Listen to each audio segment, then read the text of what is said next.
Good morning, members. Welcome to this joint Audit and Standards Committee. My name is Councillor Bryn Hurren and I'm chairing the meeting today.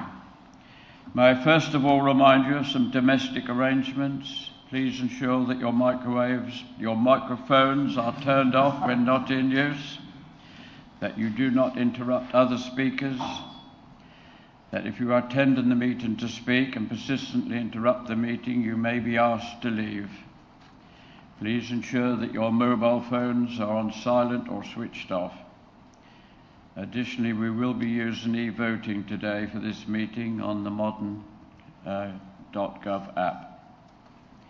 If you make a representation to the meeting, you will be deemed by the Council to have consented to being filmed.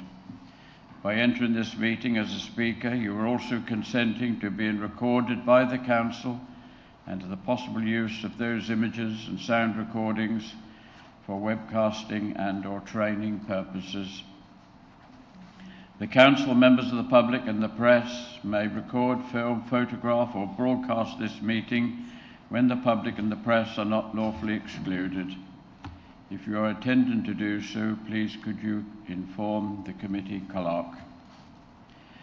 Now today we've got quite a full agenda and officers present as Melissa Evans, Section 151 Officer, David Fevier Ward, Head of Finance, Tim Byford, Senior Financial Accountant, and we have Katrina Browning today, who's the Head of Procurement, John Snell, Head of Internal Audit, Peter Randall, Head of Democratic Services, and Bethany Webb to my left, who's the Lead Governance Officer and clerking the meeting today. Now also present today we have Debbie Hanson from EY. Her colleague can't make it, he's lost on a train somewhere I understand, but which seems to be an ongoing thing today. So she'd represent an EY, and very welcome, Debbie. Now I do intend just to switch the agenda a bit after we've done item 7. We'll put Debbie on then instead of number 10 because she's got other meetings to go to and probably doesn't want to sit through everything we're going to do beforehand. So thank you for all attending, all officers and councillors. Now can we move on? Second item, apologies for absence and any substitutions, please. Thank you, Chair. With apologies from Councillor Lorraine Baker and Councillor Simon Dowling, and we have Councillor Lee Jameson substituting for Councillor Dowling. Yes, welcome, Councillor Jameson. Any declaration of pecuniary and non-pecuniary interests by members? No. Moving on, can we confirm the minutes of the last meeting, please? This is just for accuracy. Any reason why not to submit them, not to approve them? No. Proposer and seconder? Councillor Rowe and I saw another hand, Councillor Whitehead. Oh, sorry, I must learn to look round, John.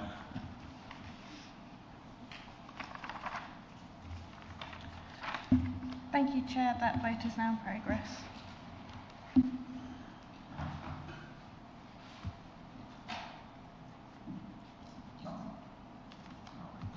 Mine's still updated, it's not there yet. Do you want to take this further? I'm here. Is it? No. Oh yes, yes. 4.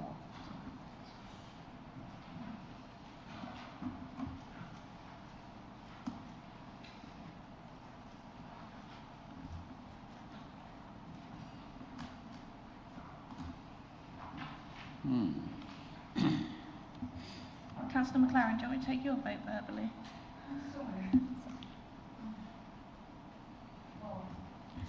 Thank you, Chair. There's 8 votes for, that's carried. Thank you very much. And do we have any petitions? None received, Chair. Questions by the public? None received, Chair. Questions by councillors? None received, Chair. Okay, thank you very much. Item 7 on the agenda is the appointment of co-opted members to the Joint Audit and Standards Committee. And that's members. We had two, as you'll see from the papers, we had two superb applicants from 5, and they've both accepted the post, which is great news. They were invited today, but it was a bit short notice, a matter of days, and they weren't able to make it. Pardon me, but they will be here for the next meeting, I understand. And their names are Hannah Brown and Chris. Help me, Henriette. Chris. No, it's gone. Is that not in the paper? Chris Bolton, that's right, and Hannah Brown. Yeah, superb candidates, so we look forward to seeing them next time. Okay, so we'll take item 10 now, if we please, which is the audit Chair, planning. Peter's going to introduce the report, and also we need to propose a second to the recommendation. Okay, yeah, Peter, sorry. Yes, thank you, Chair, and good morning, members. As the Chair has set out, this paper is to approve or to consider and approve the two co-opted members as set out. That is Hannah Brown and Chris Bolton. A big thanks to the co-chairs and to Sam Lake, who's our Director for Customers, Vulnerabilities and Governance, for carrying out those interviews over the last few weeks. I'm told they were exceptional candidates, and I'm really looking forward to seeing them join the committee, should you decide to approve them. I'm happy to take questions, although I wasn't in the interview, so there might be some things I don't know. But on any governance issues, please do send those questions my way. Otherwise, we will need to vote on the recommendations as set out in the report with a proposer and a seconder.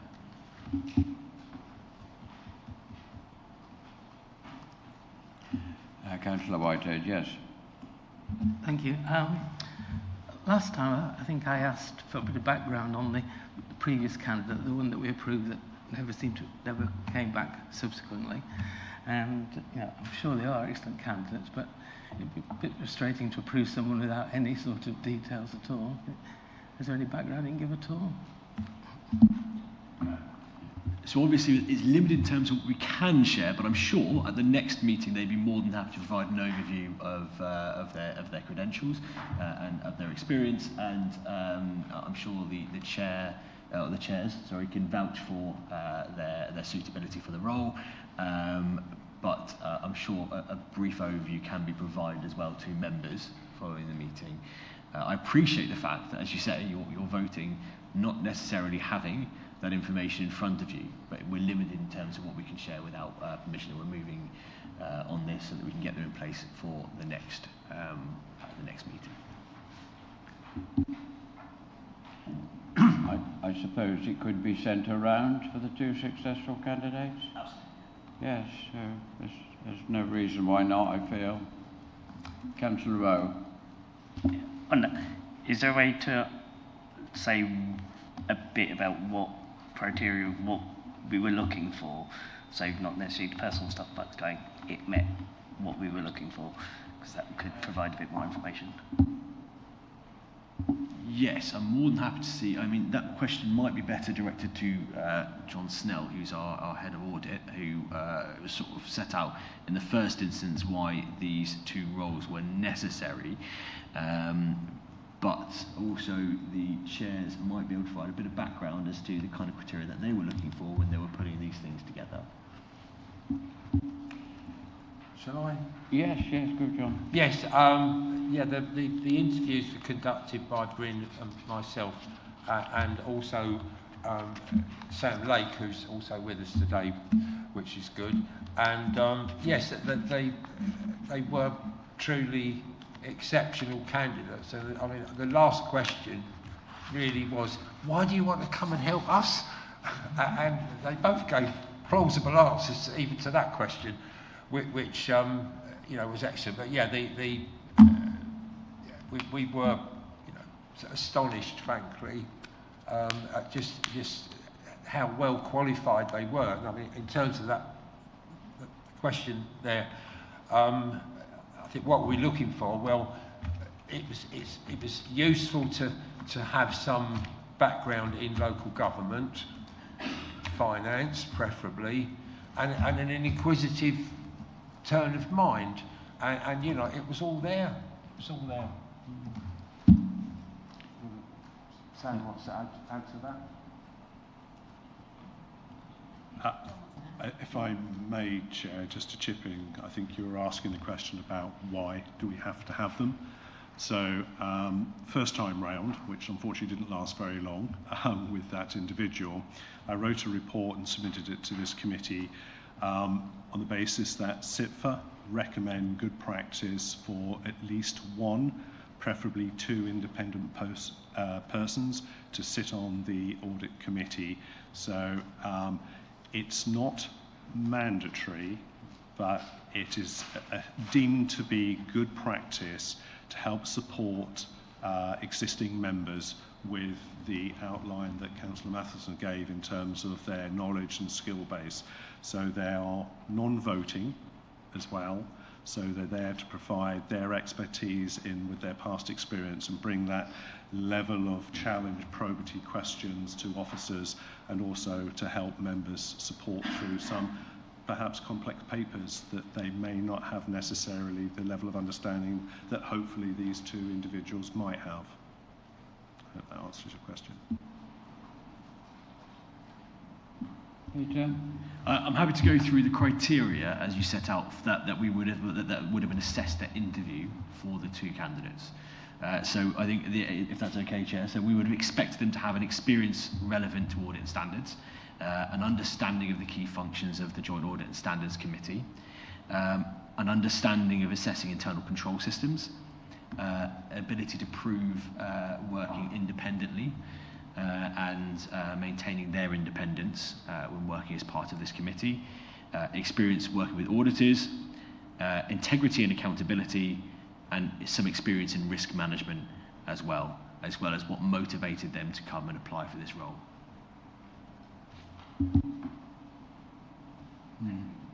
Thank you, Peter. And they've both got a bit of experience in private industry as well. They were superbly qualified, I feel. Okay. Councillor Rowe. With that bit more information, if there's not any more questions, I'll propose that we co-opt them into the committee.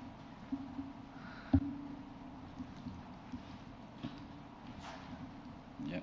Okay, thank you. I didn't quite hear all of that. I'm a bit... Could you speak in the microphone a bit? Okay. My fault. That was, if there's no more questions, I'll propose.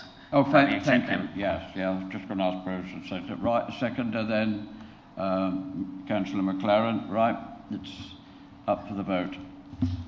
Thank you, Chair. That vote is now in progress.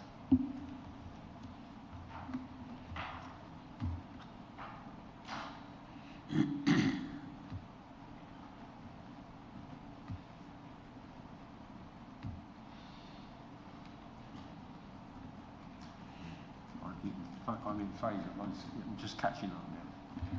Councillor Riley, do you want me to take your vote verbally? Can I take your vote verbally, please?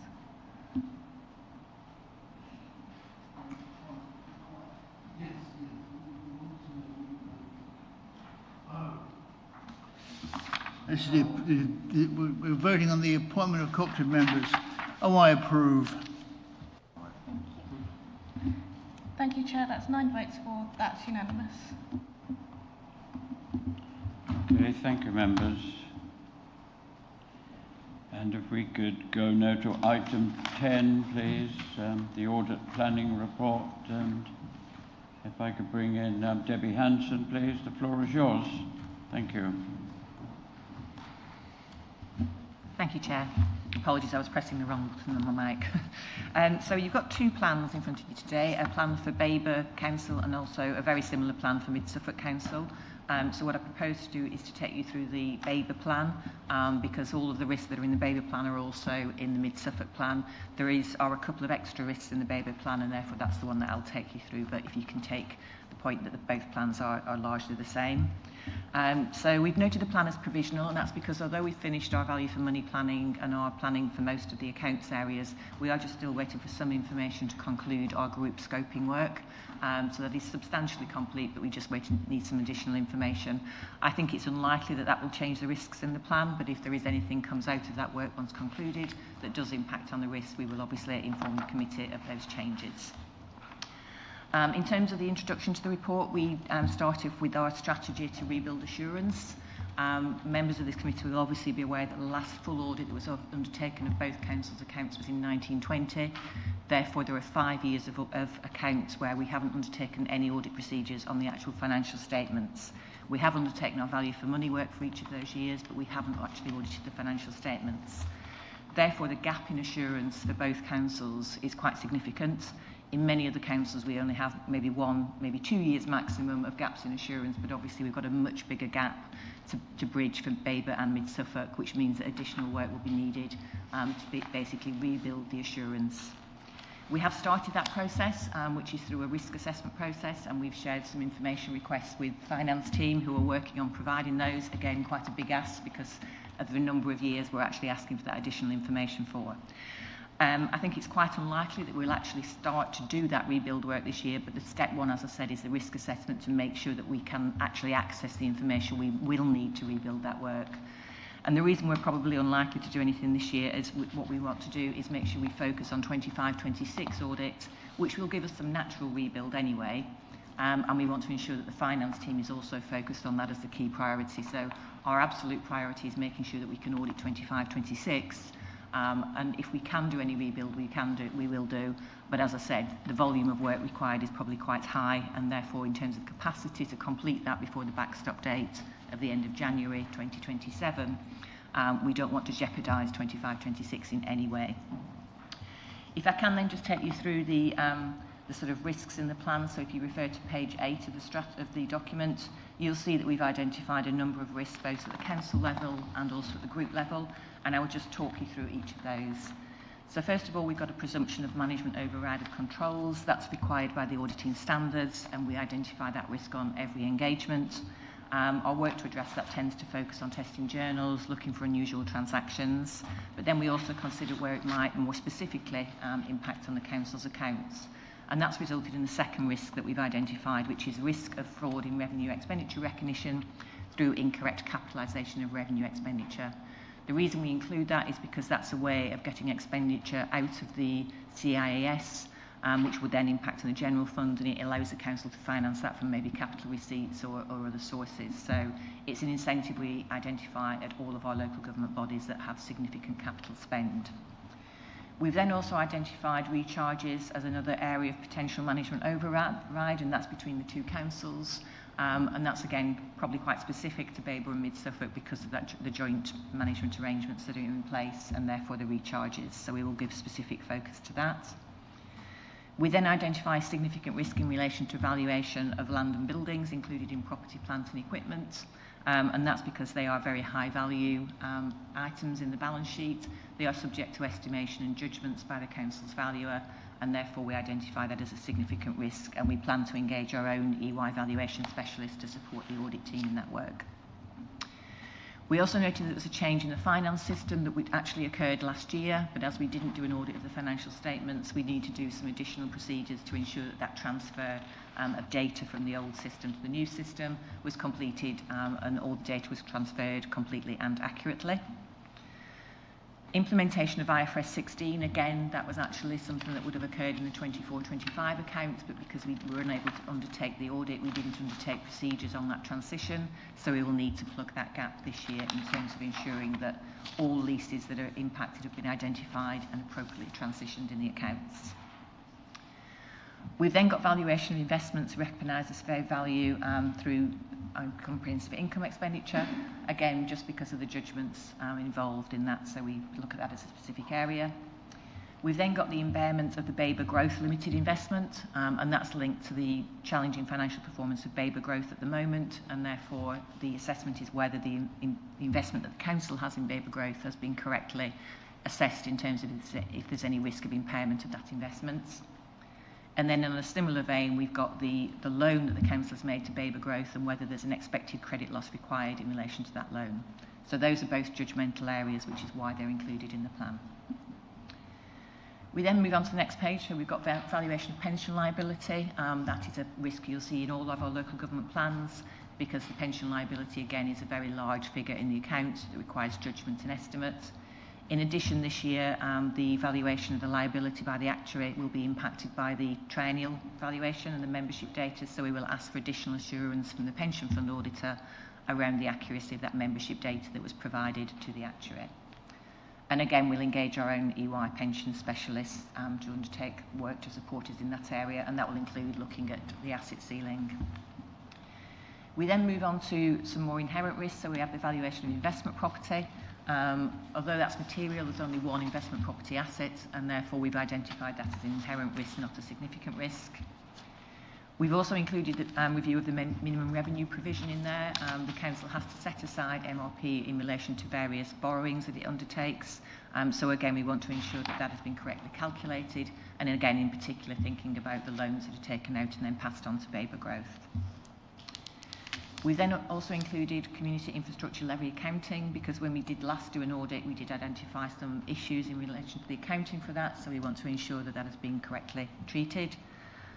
And then finally, in relation to the council risk, we've got a change in the HRA depreciation policy, which again, we want to ensure that's been that it is inappropriate in line with the SIPA guidance, and that that's been correctly accounted for.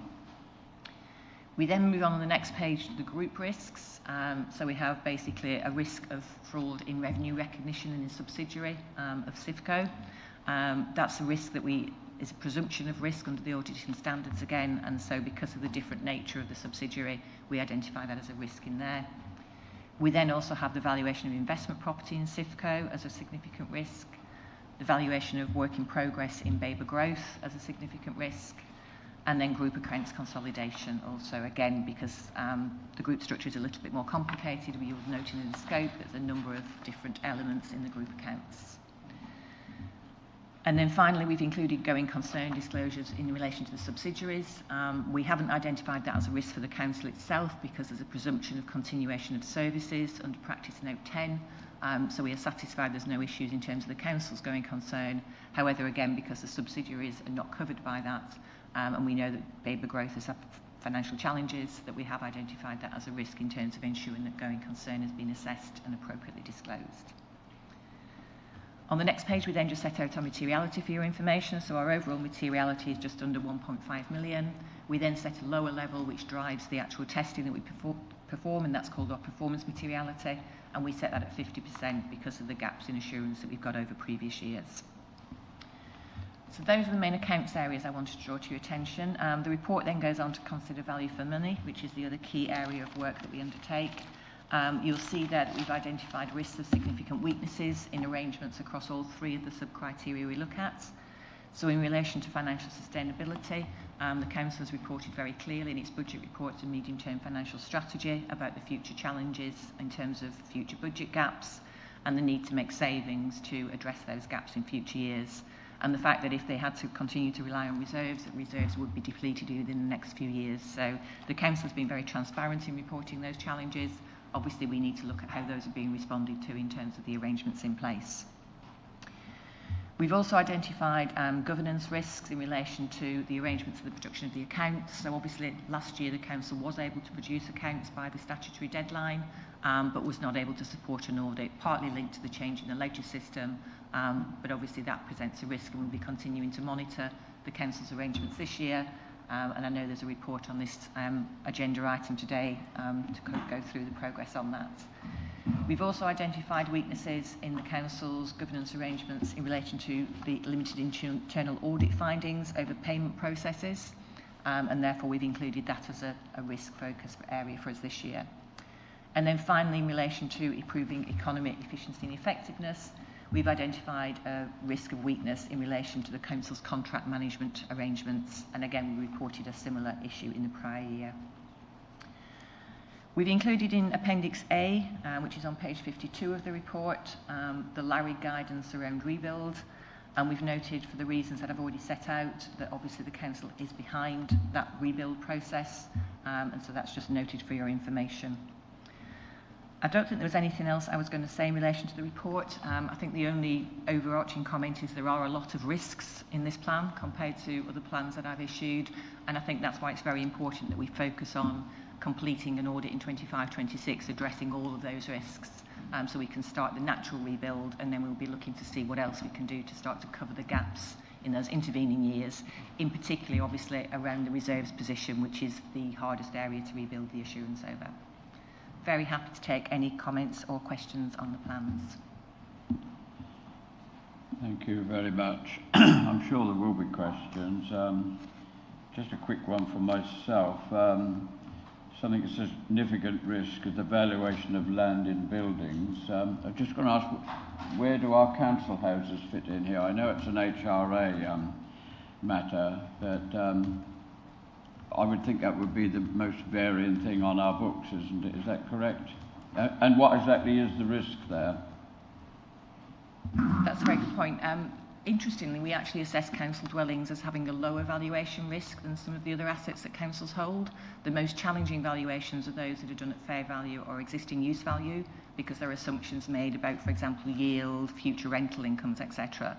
For council dwellings, there is actually quite good comparative information on values of properties. So our approach very much looks at checking that the councils have applied the Beacon approach correctly, so that you've classified your properties correctly.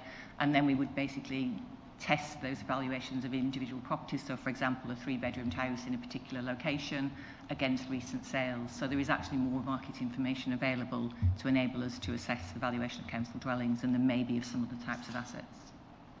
Okay, thank you. Yeah, I thought it might be quite complex, yes. Okay, members, questions from the floor, please. Councillor McLaren. Thank you, Chair. I'm not sure whether you should answer this, but I wasn't aware of what were the subsidiaries. Is it possible to have a list of the subsidiaries that are mentioned in the report? I don't know what that included. We do have a list, I think, don't we? We have actually set out the subsidiaries on page 7 of the report in relation to the scope. So we've listed them as Baber District Council Suffolk Holdings, Baber Growth Limited and Sifco Capital. And then for Mid-Suffolk, the list is slightly different. So you've got Mid-Suffolk Suffolk Holdings, Mid-Suffolk Growth, Sifco, but then also Greatway 14. So they're listed on page 7 of both reports. Yes, I'm sure, yes, yes. I think it might be a question for the officers, really. Do we have a printed list of what all the assets and risks So are? those do feature in the statement of accounts as well as the audit plan that Debbie's just mentioned. So we do list those in the statement of accounts as well. So you can see the 24-25 accounts have got those in there, and the shareholdings and all of that is in there as well. No, that's all right. Okay. Councillor Whitehead, yes, thank you. Thank you. Obviously, this 5-year gap between, in terms of the last audit, and since then, as you pointed out, we've changed the accounting system from Integra to Unit 4, as well as having a lot of personnel changes. And you talked about working papers going back over that. Do we still have the ability to interrogate the earlier system, and are we just relying on printed out documents? Thank you for your question. Yes, we do. So we still have read-only access to the Integra system, so we can interrogate that system, we can extract data from it as well. So we have certain users within finance that have access to it. Okay. Yep. One further question. If I heard you correctly, I think under HRA you talked about the change of depreciation policy from 35 years to 50 years, and whether that's appropriate. But I got the impression that before we changed it, we got your blessing on that. Is that correct? I don't think we're not part of the council's sort of processes, so I wouldn't normally expect to be sort of consulted on that. And I don't think, I think you made us aware, yeah. And 50 years is probably not out of line with maybe what we see elsewhere, but it does depend obviously on the state of the stock, etc. So we just want to do some assessment to ensure that we're comfortable that's appropriate, because obviously what that does is it reduces the depreciation charge that's being made on those assets. Yeah, because they had such a large effect, I think we sort of took comfort from the fact that you had been approached and that you, well, we felt that you sort of signed off that that was appropriate. Yeah. Any questions, John? Any questions? No? Okay. Councillor Rowe. I've got a couple. One is just language. What's materiality? Because for Mid Suffolk there's like group materiality and council materiality, and I don't really know what that page is. And also, you mentioned that there was the risk without reserves for Baber being the main risk, or like something like that. So what would be, is there one for Mid Suffolk that you're kind of would phrase kind of like that, or is it more just making sure that we've got the processes in with the changes and stuff, but not quite at the level of risking running out of reserves? Okay, so materiality is calculated for local authorities generally on the basis of gross expenditure, and we set that at 2% of the gross expenditure that's incurred, because we think expenditure is probably the thing that readers of the accounts are most interested in. And the reason we set a materiality is because obviously we're not providing absolute assurance on the figures in the financial statements down to £1 or £20, whatever. So the materiality is basically saying to you, we perform our procedures to tell you that there's no material error in the financial statements, and so they were saying they're accurate to 1.5 million in effect. And for the group, we also calculate it on a similar basis, and for Baber and Mid Suffolk, that results in the same figure, so we don't have to set a separate materiality for the group procedures versus the council procedures. In relation to your question on reserves, we haven't included that as a risk for value for money perspective for Mid Suffolk, because the scale of the financial challenges for Mid Suffolk are not as great as for Baber. So it's obviously still important that financials are managed and reserves are maintained, but we haven't identified that as a risk for Mid Suffolk. Baber has got more challenges in terms of the financial position.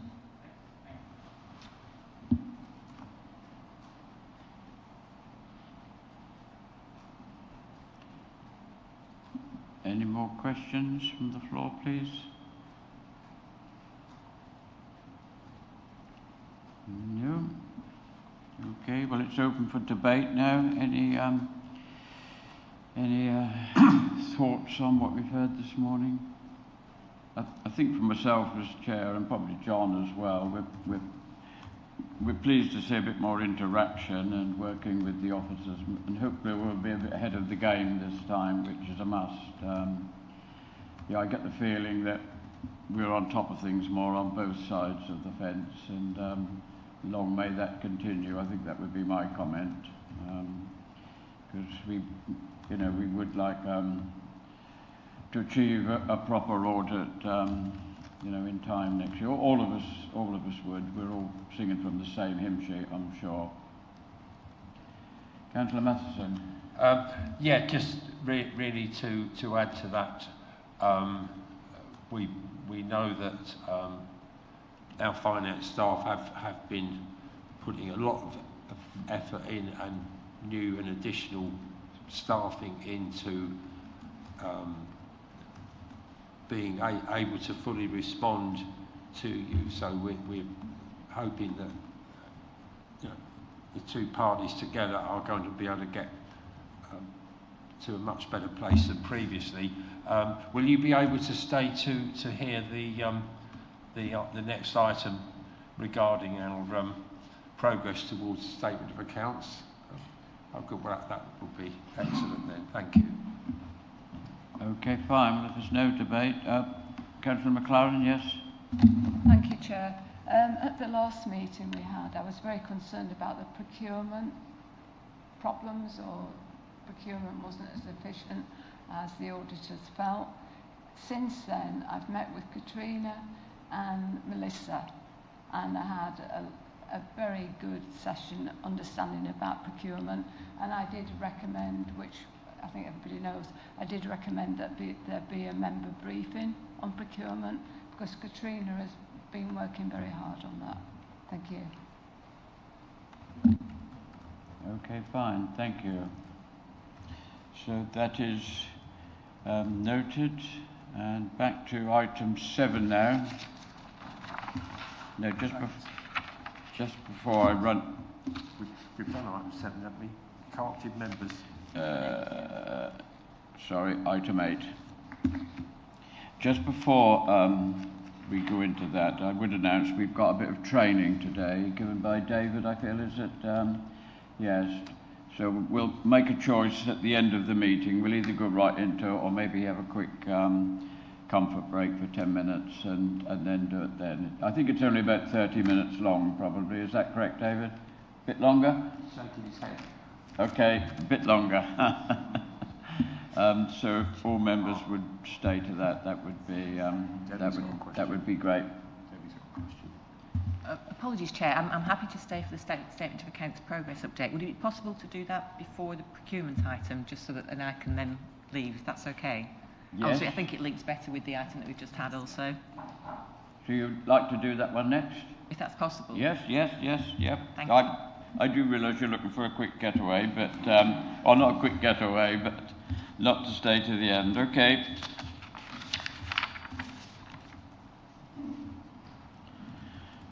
Which one's that?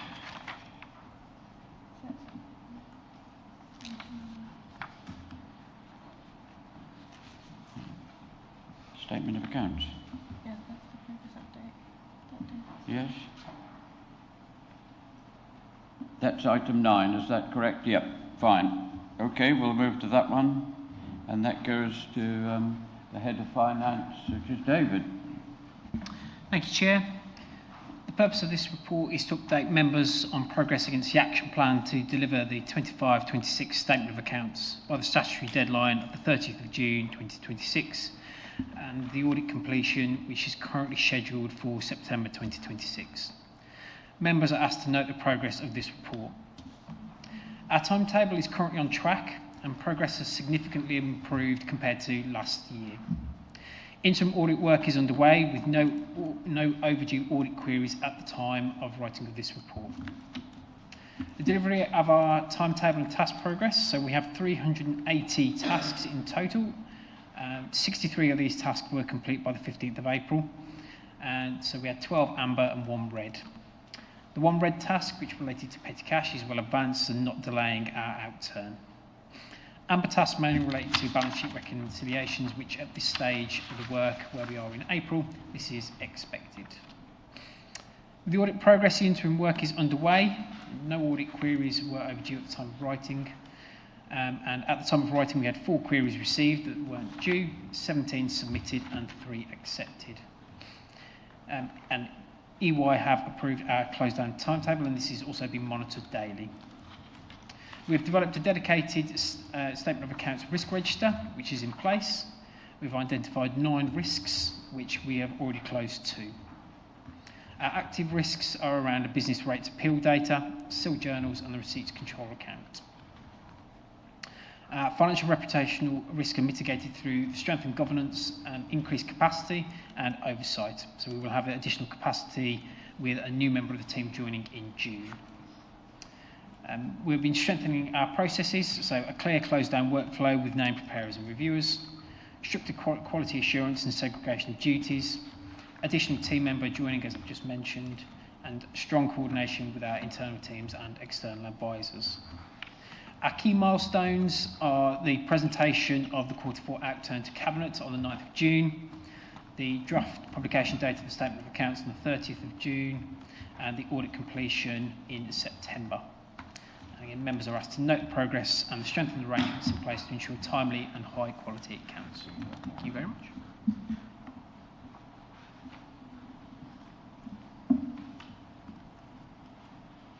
Thank you. Any questions on that one? Councillor Rowe? Not about what's been going on, but just in reference to when it came to full council, I mentioned it came for the success. It would be good to, like, a success measure to be for the successful audit. because all these kind of are leading towards that. And I noticed it's not on here. I know you can't report on that yet because it hasn't happened, but it'd be good, would it be possible to add that, as I mentioned in full council previously? That will come back when we have the audit findings, so and that will come back to this committee as well. So it's on the forward plan, so that will come in the future.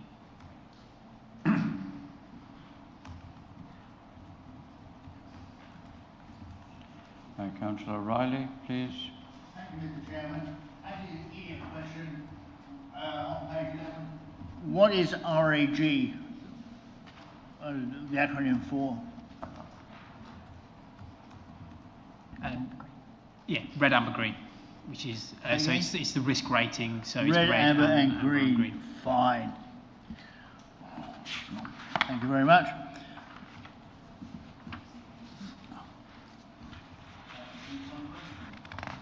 Thank you, Councillor Riley.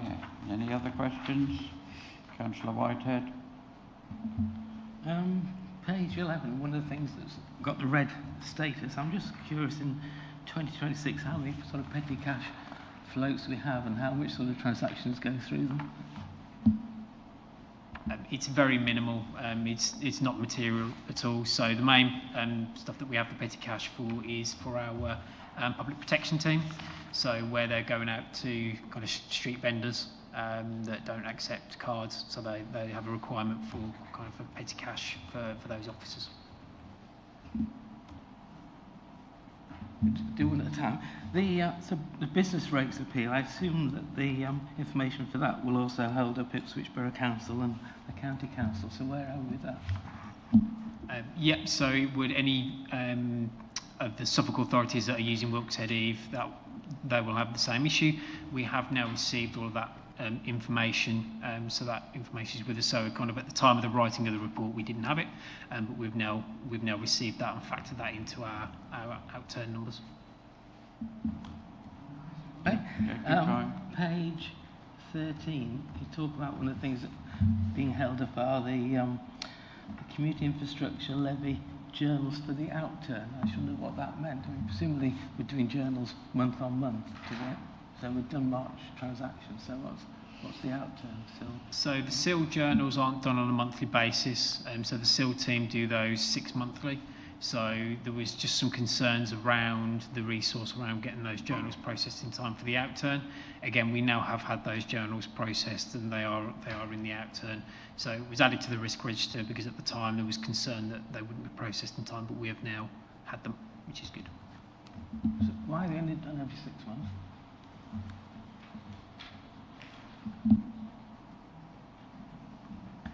We'll have to look into it. So the SIL journals are processed by Christine Thurlow's team because they have a finance officer within that team that processes those journals. So we'll have a discussion with them around whether we can get that more frequent. So when we have the quarterly updates during the year, the SIL's always sort of in arrears on that, is it? It would be for Q1 and for Q3, but it'll be there for Q2 and then obviously for the actuals as well. No, one final question, and this is more for my own interest really. I think on page 20 you talk about something called Power Query to reconcile accounts, which I haven't heard of before. Do we sort of use AI rather than human skills now for these sort of reconciliation? I will hand that over to my resident Power Query expert. So I love Power Query. It's a function in Excel basically. It's not actually AI, but it's if you're familiar with macros and being able to use those to process tasks, it's a much more user-friendly way of doing that. It's also friendlier to audit because it's got a clear trail of sort of starting off in this position and clear steps from I've done this to the data, this to the data, this to the data, and here's my end result. So it's great for processing large amounts of data. If you're doing the same task over and over again, it can kind of automate a lot of those functions, and improve audit trails, basically.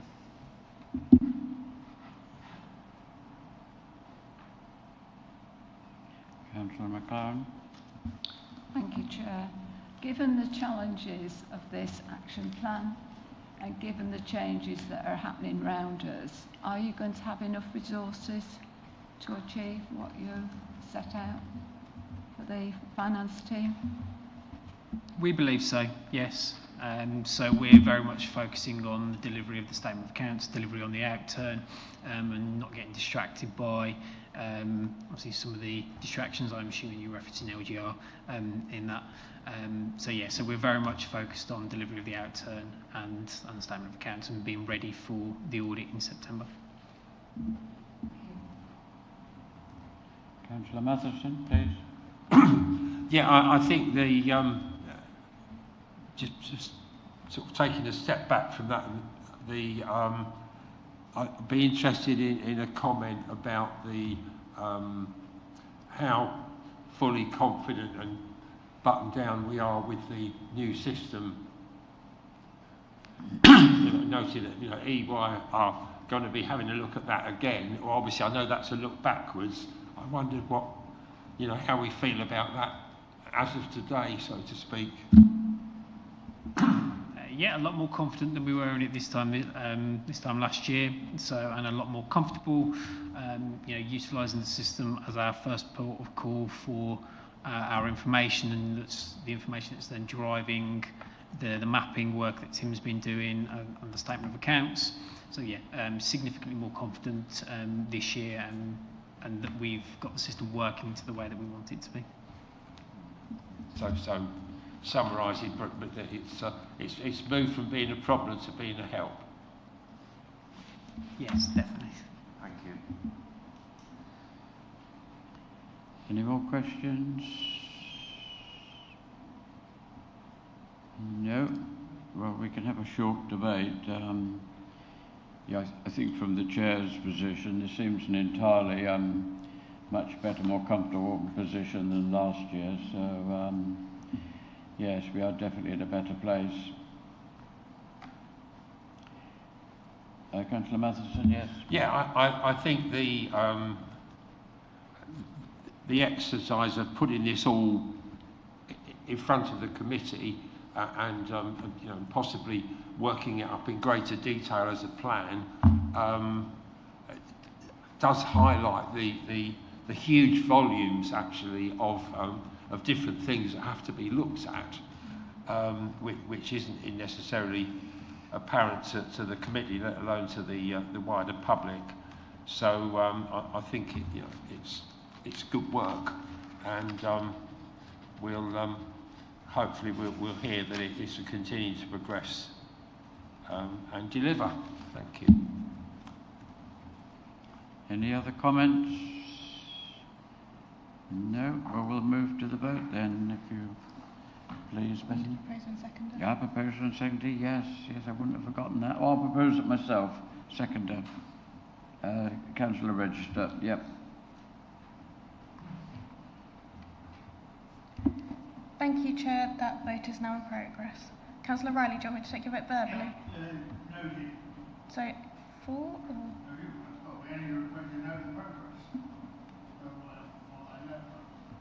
You can take it as an approval if you like.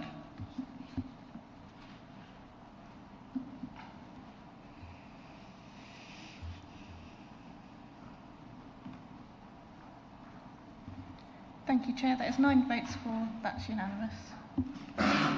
Thank you very much.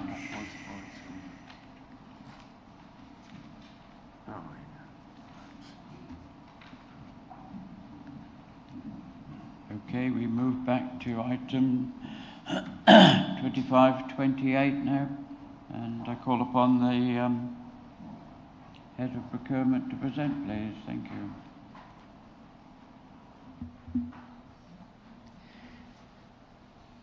Thank you. I've got some slides to update you on our progress regarding the work on contract management to strengthen it within the councils. I've got more slides than I want to cover, but I wanted to make sure that you had that flavour and you could refer to them, obviously, after today's meeting.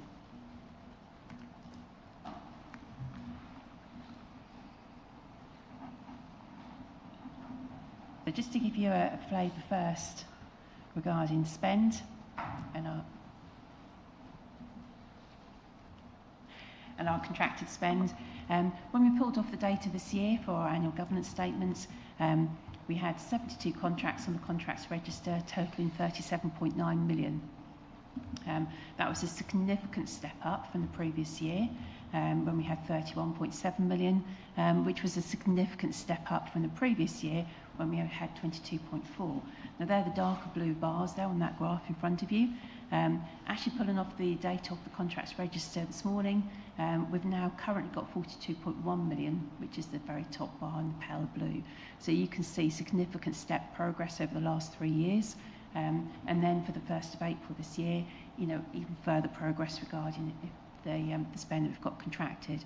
That spend does move quite significantly. I mean, it can only take one big contract to just tip it over and make the spend look bigger. But what we're seeing there is progressive steps, but not only in the value that's contracted, but also regarding the number of contracts. Now, as we head into LGR, it's going to be particularly important to make sure we've got an up-to-date contracts register, and we've got the information that we need to regarding the commitments we've got from the councils to be able to make decisions about what we do going forward. So just to put that in context regarding our overall spend, so looking at the data for 24-25, I'm using 24-25 because although we've got the data now for the last financial year, we're still analysing and validating that analysis. So I wasn't going to share that with you this morning yet until we're completely confident in it.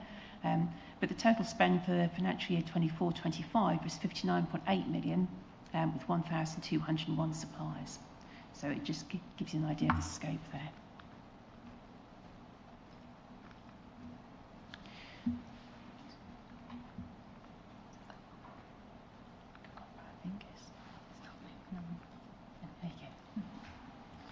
So to run you through contracts from initial discussion through to the management and monitoring, we've established a procurement work request within the councils.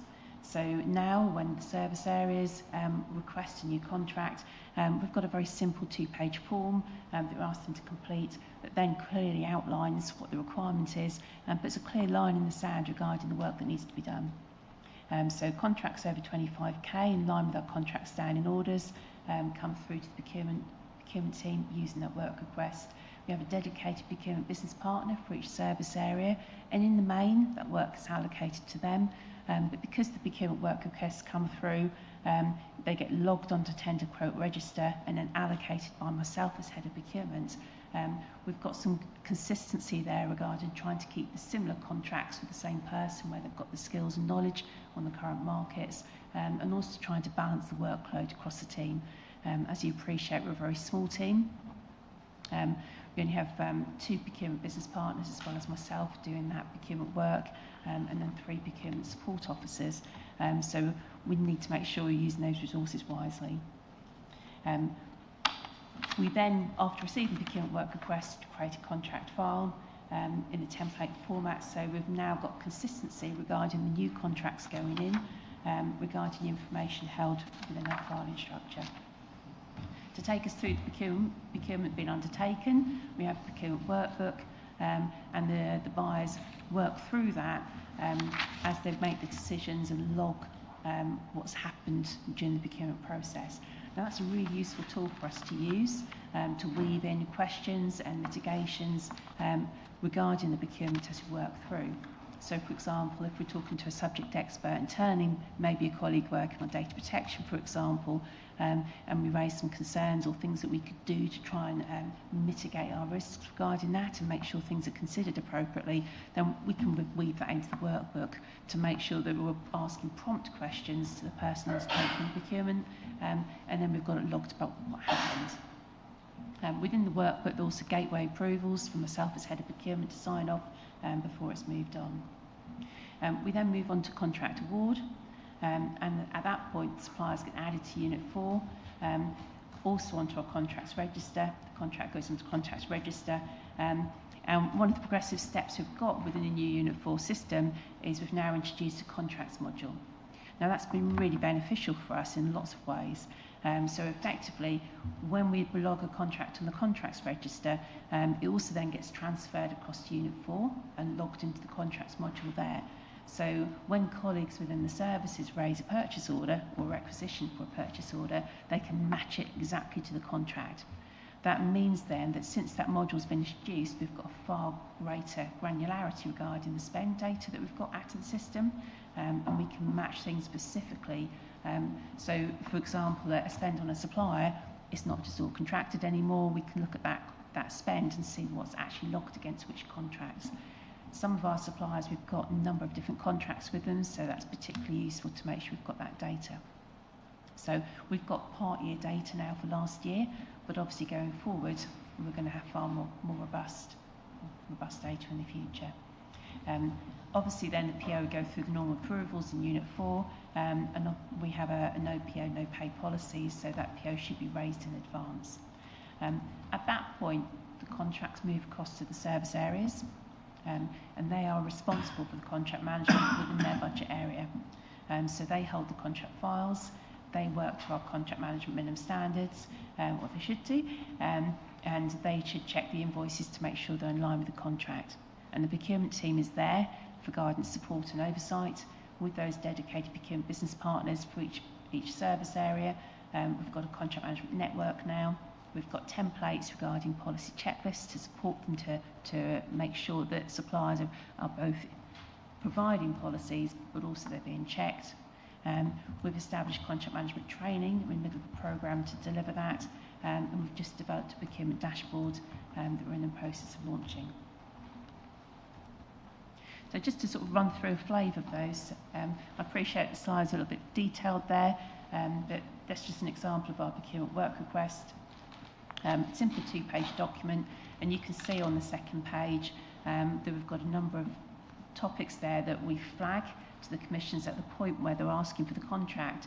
So we're flagging the risks to them to say, look, you need to think about how you're mitigating these, so we can have early conversations to think about how we then weave that into our documentation, whether or not it's the terms and conditions, the evaluation criteria, or the process that we're undertaking. So moving on to our contracts register. Our contracts register is in Excel. It's a rather large document. We've added loads of additional data fields to it in the last 2 years. We have some statutory fields all marked in blue on the register, and those are the ones that are published on our website on a monthly basis. The register goes out to the heads of service on the first of working day of the month, with a prompt asking to review it. Not all of the data fields are fully populated. There's an awful lot of work in there for them to complete them, but it's looking far more robust than it was a year ago. And some of the data fields we've got there aren't data fields that our neighbouring councils have got. So when I've had conversations with them, it's been really useful that we've got data in there straight away. So for example, one of the fields in there is about novation. So we're trying to get heads up early about which terms and conditions are used for that contract. And then we know what type of novation or assignment clause is in there, which is going to be useful information for us regarding LGR and the work we need to do to transfer contracts.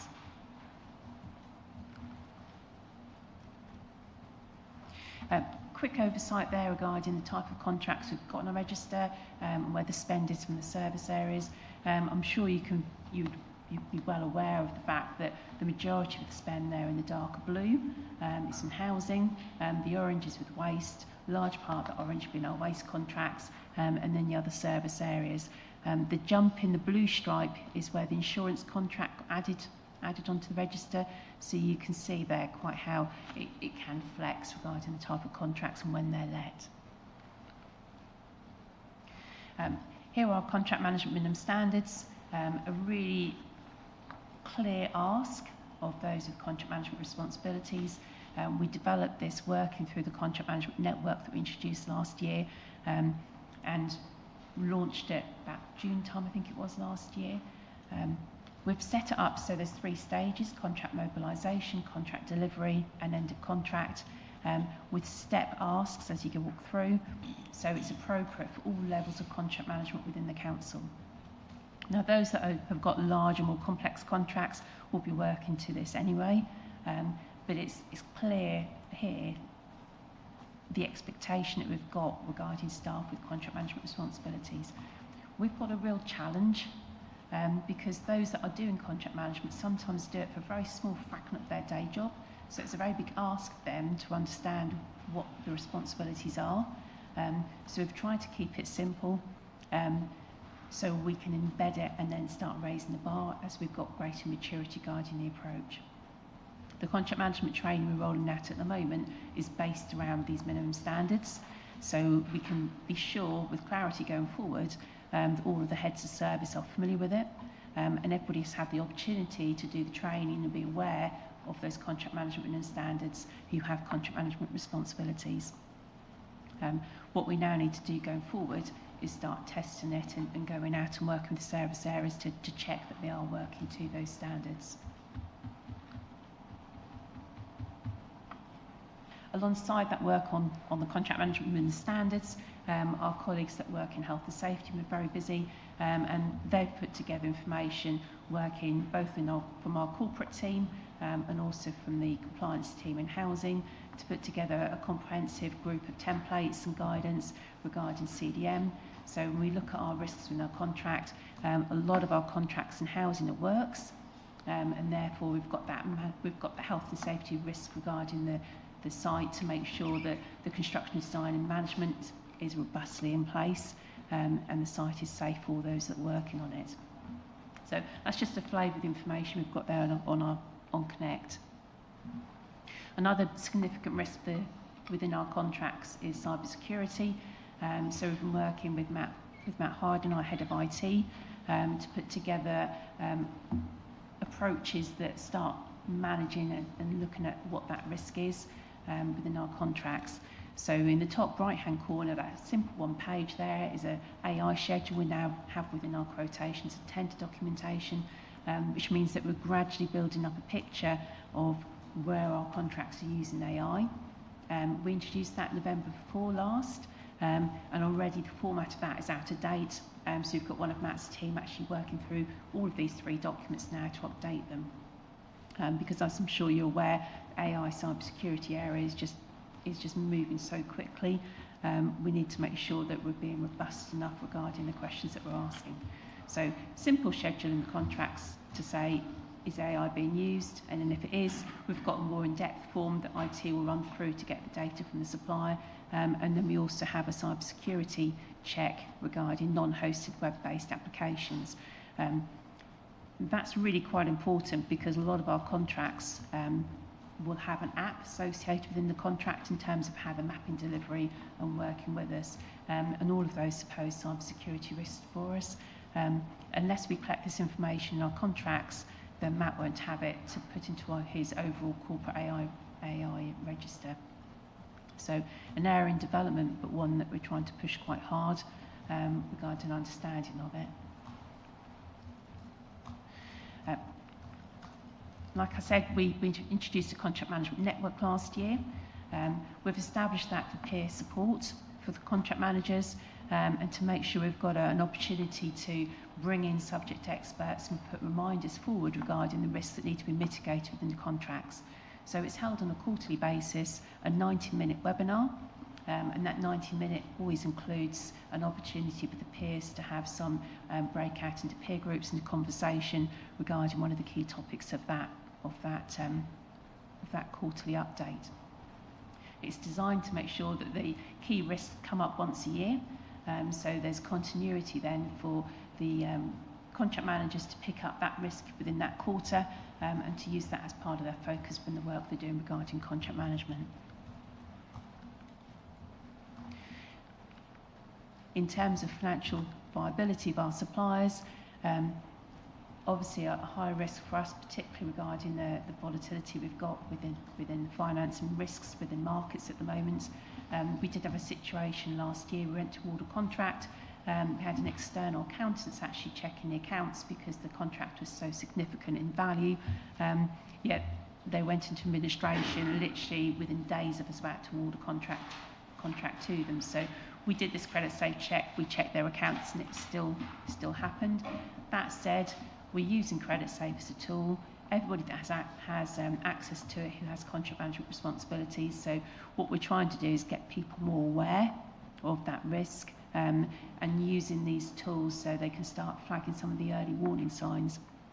One of the data fields we've added to the contracts register is a data field regarding the main score within that credit safe report, and that's almost populated now, so we can start seeing, you know, where the risk is overall within that whole portfolio of contracts. We're helping the contract managers to put that in now into the contracts register, but it's their responsibility to keep that up to date. Here's one of the policy checklists we've introduced. So this one in particular is for health and safety. A simple checklist on the first page and the rest is guidance. When we go through a procurement, we pick up and request some of the policies, so health and safety, safeguarding, for example, and there's an expectation that because we've done that the policy is okay. What we're therefore asking is people that aren't subject experts to be checking things, which is a really high ask. So this is a way of making sure that we're being realistic regarding what we're asking of people, and we're giving them a valid tolerance of use to them. So the principle behind these checklists is to say, right, we work with a subject expert to develop it, and therefore we have some simple questions that can be asked by the contract managers or the procurement staff regarding as a checklist of the policy. And if there's a concern that's raised as we go through that, then we pull the subject expert in to look at the policy in more detail. But it gives us an opportunity to do that spot check and have confidence regarding the policy documents that are coming in from suppliers, rather than just putting them in the file and assuming everything's okay until something happens that's not. So here we've got the safeguarding one again, a simple one-page form. The checklist is on the right, and then you've just got the content and the rest of the slide there. Here's one for business continuity. In the bottom there in the blue box, you can see the paragraph that goes into the specification. So alongside this, we've also got a template specification and also some paragraphs that can be pulled by the commissioners into that spec to make it easier for them on these key risk areas. So what to do if things start to go wrong? Well, this is one of the tools we've created, a performance improvement plan. So we've got some real key risks within our high profile, high risk, high value contracts and housing, where things are starting to go wrong. It's what happens when you have such a volume of contracts as that. Our contract managers need to be on top of it. So as things start to go wrong, they need to be logged so we can pick up on it, use it as a tool with the supplier, and if we need to actually go through and start enforcing the contract through the contract terms, we've then got evidence to be able to back that up. So quite a comprehensive tool there, but it's been designed to support the contract management of those larger contracts and housing.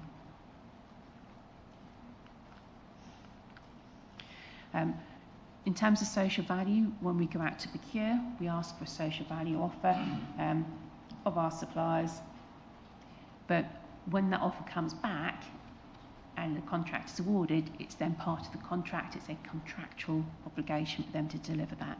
So we use now a schedule within our quotes and tenders. So here you can simply see the outline of that offer within our contracts to make it clear to contract managers.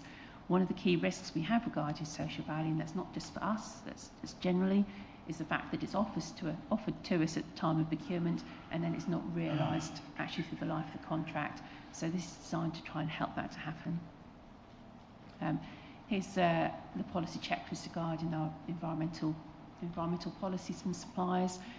What we've been doing, working with Jonathan, our head of service, regarding climate change and nature recovery, is look at what we can do to strengthen the work with suppliers regarding their environmental impact. And one of the things we've done within the contracts register is add 2 fields. So we're logging whether or not suppliers have got an environmental accreditation. So here we're referring to ISO 14001, and alongside that, a value of their carbon emissions by their pound per turnover. So a rudimentary measure, but one that contract managers could understand and be aware of. We're not all environmental experts, and it's a particularly complex area regarding the measurement of carbon emissions, but it does straight away give us a a benchmark to use. And of course, when we're asking those questions of suppliers about their policies, about their measurement, about the carbon reduction plans, we're raising the profile with them to encourage them to have good practice, so it helps them on their journey to be net zero. I'm going to skip that slide just for time, because it just gives you an update there on where we are with our work regarding the Scope 3 emissions with suppliers. Here we have our environmental ask that we introduced last year. So this is similar in that green box to the ask that the Suffolk County Council has, which was their climate change commercial ask. It step changes our suppliers through an approach to move towards net zero. What we've been doing over the last few months is working with all of the councils in Suffolk to move on from that to create an environmental ask, which is a little bit simpler put, but is one that all of the councils can sign up to. So we're just at the final stages of that ratification before being able to introduce that, and then that will be dual badged all of the councils in Suffolk. Here you have learning objectives of contract management training. So we started to run this back in February. The first couple of sessions we struggled to get numbers, but now our Deputy Chief Exec has mandated the training for anybody with contract management responsibilities, and we've currently got 73 attendees booked onto the training. That doesn't actually cover all of our contract managers. We've got about 53 contract managers, because what we've found by offering the training out is more people have come forward who are doing contract management tasks than we actually appreciated, because they're not named people on the contracts register.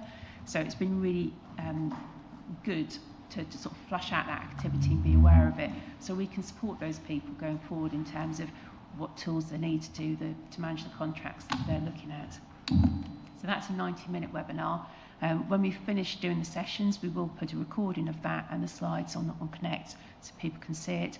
And on the Contract Management Network, all of the contract management networks are recorded, and the slides and recordings are on Connect for staff as well. Just to flag to you that under the new Procurement Act, so the Procurement Act 2023, we now have a requirement to report regarding performance and KPIs. So when we updated our contract standing orders last, we introduced the requirement there that all contracts over 150k had to have a minimum of 3 KPIs in it. That was in preparation to move towards this requirement that's just been introduced. So whilst the Act came into force earlier, this requirement's now only just come in this year. This basically means that where we've got contracts over 5 million, we have to put those KPI information in 3 different places in the public domain. The first one's when we first award the contract, and we have to detail at least 3 of the KPIs that are most material to the contract and the performance of it within the notice, so people are aware of what they are. And we then have to publish contract performance notices on at least an annual basis.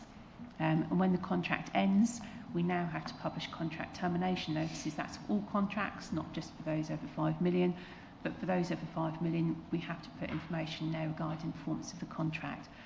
This means that where we have those very large contracts and are not going well, it will be in the public domain and people will see that.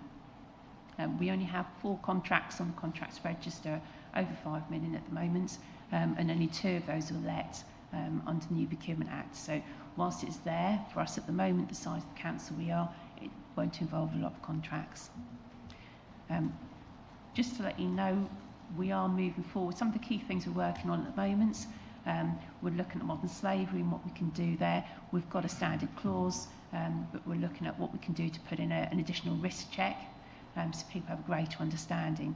Corporate training regarding modern slavery has been rolled out. When we start looking at the risks within our contract, we're not just talking about nail bars and car washes anymore. You know, it's far more fundamental in some of our risks, particularly where we've got staff who are paid minimum wage.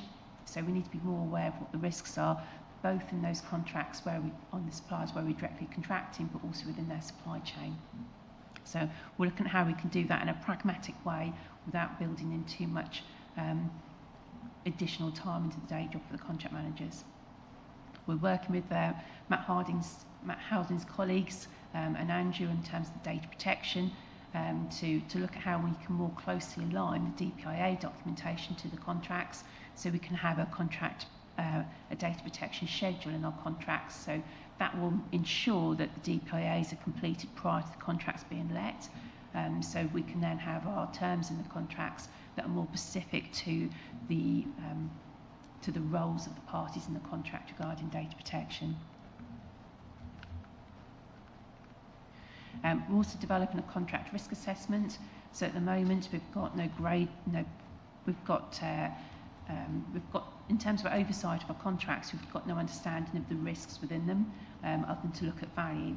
So the contract risk assessment will allow us to start looking at where there's greater risks and strategic risks to us, which fits in quite nicely with the work that's been done regarding business continuity. And just finally, before finishing, I thought you'd be interested just to see sort of our top 100 suppliers by spend. So this is our spend in 24-25.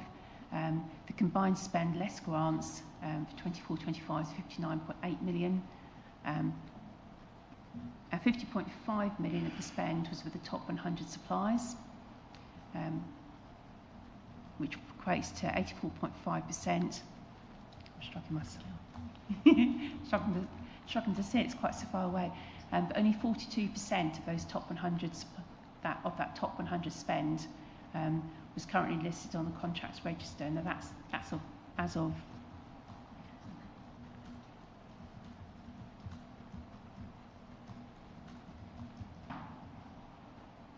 January. So you can see there that if we do the majority of our work with our top 100 suppliers, both to make sure that the spend is contracted, but also the policy work we're doing and the mitigations that we're doing, then we will have the biggest impact. And we're also looking at where our suppliers are based. So when you get the slides, this is an interactive map using Power BI. You can see the link there at the bottom, and it maps all of our suppliers to where they are around the country, so you can see what the concentration is closer to home here. And that's obviously the remit that we're trying to do, to try and draw that spend as close as we can to Baber Mid Suffolk, and so we get the most benefit to our local economy. And that's my last slide, but it's quite fun looking at that map. You can see, you can drop into each of the spots and just see who the supplier is and where they're based. Very happy to take any questions, and I hope I didn't take too long. Yes, thank you, Katrina. Thank you very much. There's a colossal amount to get our heads around there. Is it possible to have the slides sent to us, please? Because there's lots of things and questions that I think I'd like to get my head around a bit more, so I'd be grateful for that. A couple of times, question for myself, you mentioned our total spend about 59 million without grants, and I'm trying to get my head around why aren't the grants included?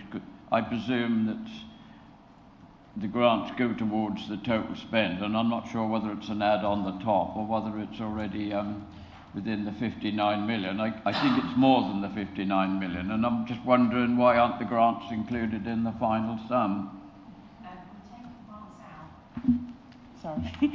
We've taken grants out because the grants don't come under the procurement legislation that we have to meet.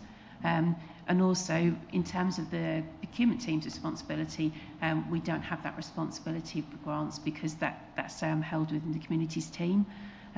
So the grants aren't on the contracts register. I don't believe that we currently have a corporate register regarding grants. I think it's something that would be really useful to have. But in terms of our spend, if we left the grant spend in there, it would look as if we had more non-contracted spend than we actually have. So we've taken it out for clarity. It might be useful to know what the grant figure is. From my point of view, it would help understand how much of our work is grant funded, really. But if it's impossible, don't worry. But we have that data.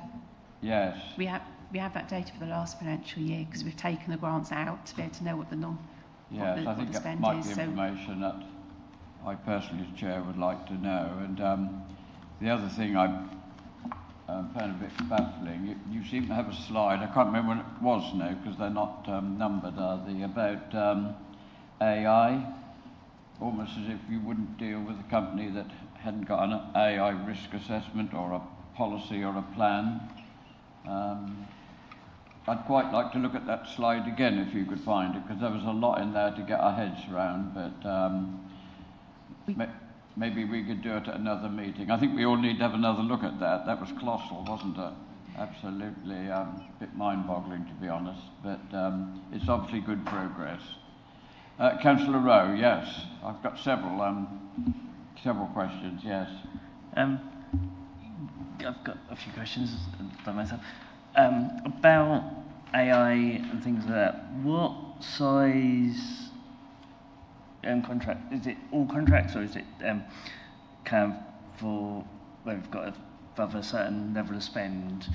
And basically what I'm thinking about with AI and where things are hosted and things like that, and with things like the US Cloud Act is a whole minefield, because the US can go, right, we want to look at all the data on servers wherever it is, which then contradicts GDPR, and I'm kind of aware smaller companies might be very unclear, and so yeah, like how do we manage that we kind of don't exclude companies due to their size while meeting all various things that AI and where things are hosted in the cloud kind of throw up because it's getting so complicated? Yes, thank you. It was a similar question to mine in a way. Yeah, if you could answer it best you can, Katrina. I'll try my best. I'm not an AI expert by any means. The schedule we've got there is a very simple one, so it's really quick for people to complete the one pager, so it shouldn't be any barrier for anybody. The reason why we're upgrading it and improving it is because the responses we're getting back from so many suppliers now is that so many staff are using AI just to look things up, like ChatGPT, tools like that. So, they can't just say, no, we don't use it, because staff are using it on a day-to-day basis. It's not so much that we're trying to capture, it's about whether or not they're using any of our data or pushing it through AI or using that as a tool. And that's what we're trying to capture in that schedule. And it's only where they're doing those things then that we do an extra check. Because that's where we have to have responsibility to log that use, to make sure that we can report on where AI is being used in the running of the council services. And that's where Matt's AI schedule for the council comes into play. So this is us trying to get ahead of the game and make sure we're aware within our contracts where it's been used, so we can feed it into that register.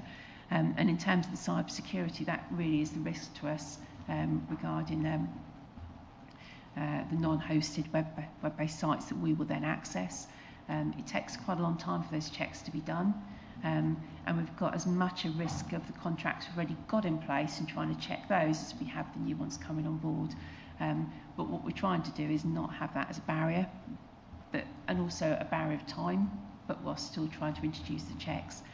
So it's a work in progress. Okay, thank you. Yes, probably not as bad as it looks on paper, maybe, but yeah. Councillor Matheson, yes. Thanks. Yeah, I mean, I stopped at the AI schedule as well. First, really, what is an AI schedule? Is basic question, and I think the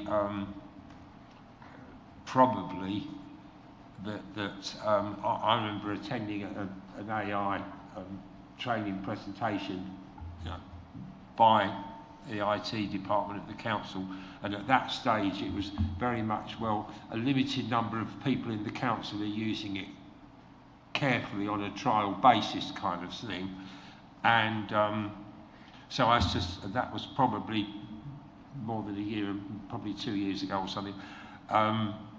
I suspect members probably need a refresher, but also an update on how much more we're using it. And then, of course, what this presentation is highlighting is, that we need to be concerned about the extent to which our suppliers and our contractors are using it, which is, I think, is what you're pointing to there. So if you could help us a little bit more, and perhaps whichever's the right officer can take away the further thoughts that we need to know.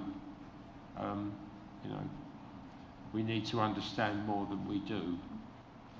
Thank you. Do you mind if I suggest that Matt Harding's asked to come back to talk to you about that? Oh yeah, just a rudimentary. What does an AI schedule consist of? Or the one-page AI schedule we've got in our tenders and quotes is literally asking, are you using AI at all in the delivery of our service? And if you are, how are you using it and what tools are you using? So from a supplier's point of view, it should be reasonably quick for them to fill in.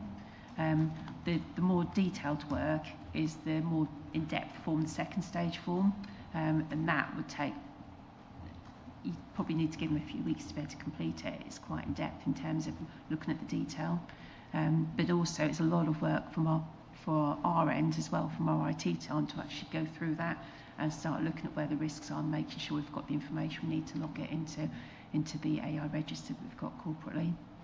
Yeah, good. Thank you. That's helpful. Okay, thank you, Katrina. I've got Councillor Register and Councillor Marriott. Councillor Register first. Yeah, just to continue on AI, I think if you do what you suggested and get Mr. Harding back, we need to look at the risk of contractors using AI and not realising they have to check the answers they get. So you're mitigating against what's called AI hallucination, because I can tell you, I use AI in my professional life, and we always double check the results, because half the time it's garbage.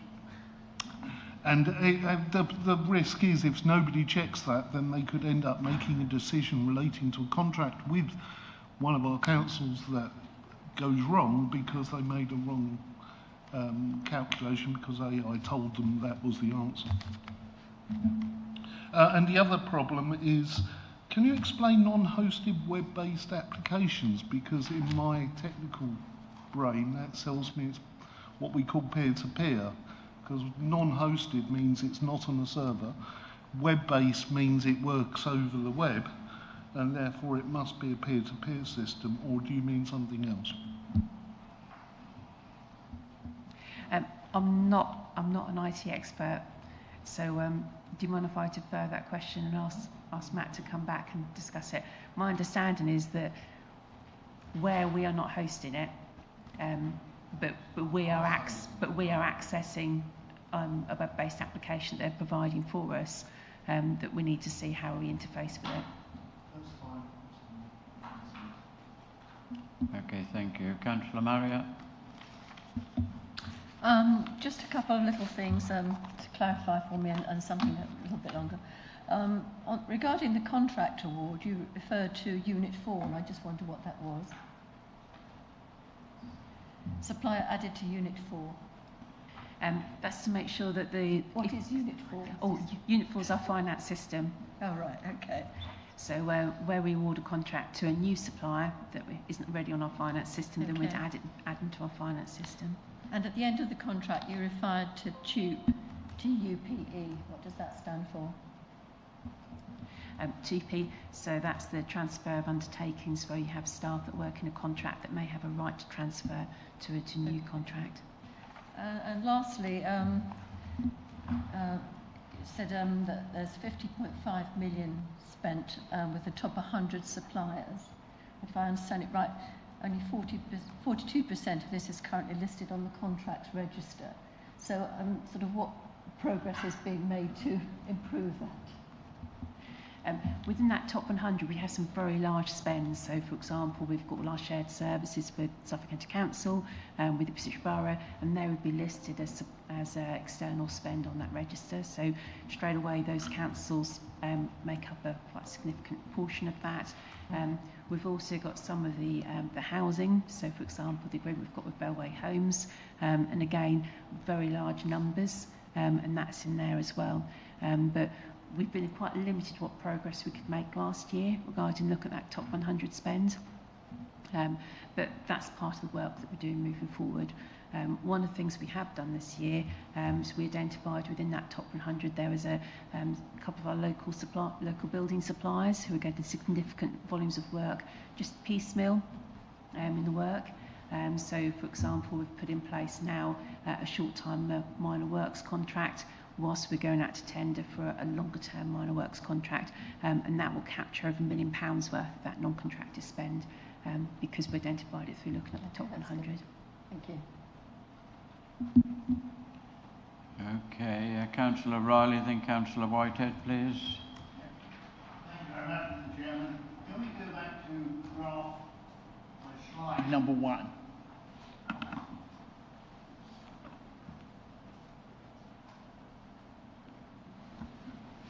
Please.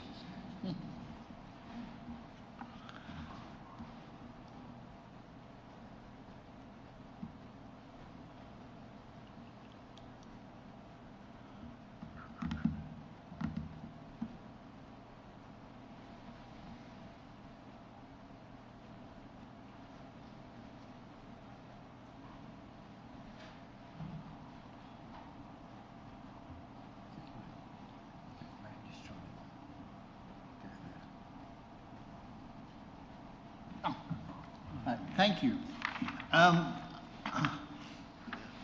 First of all, I noticed that the year-on-year increase is substantially more than the annual inflation rate.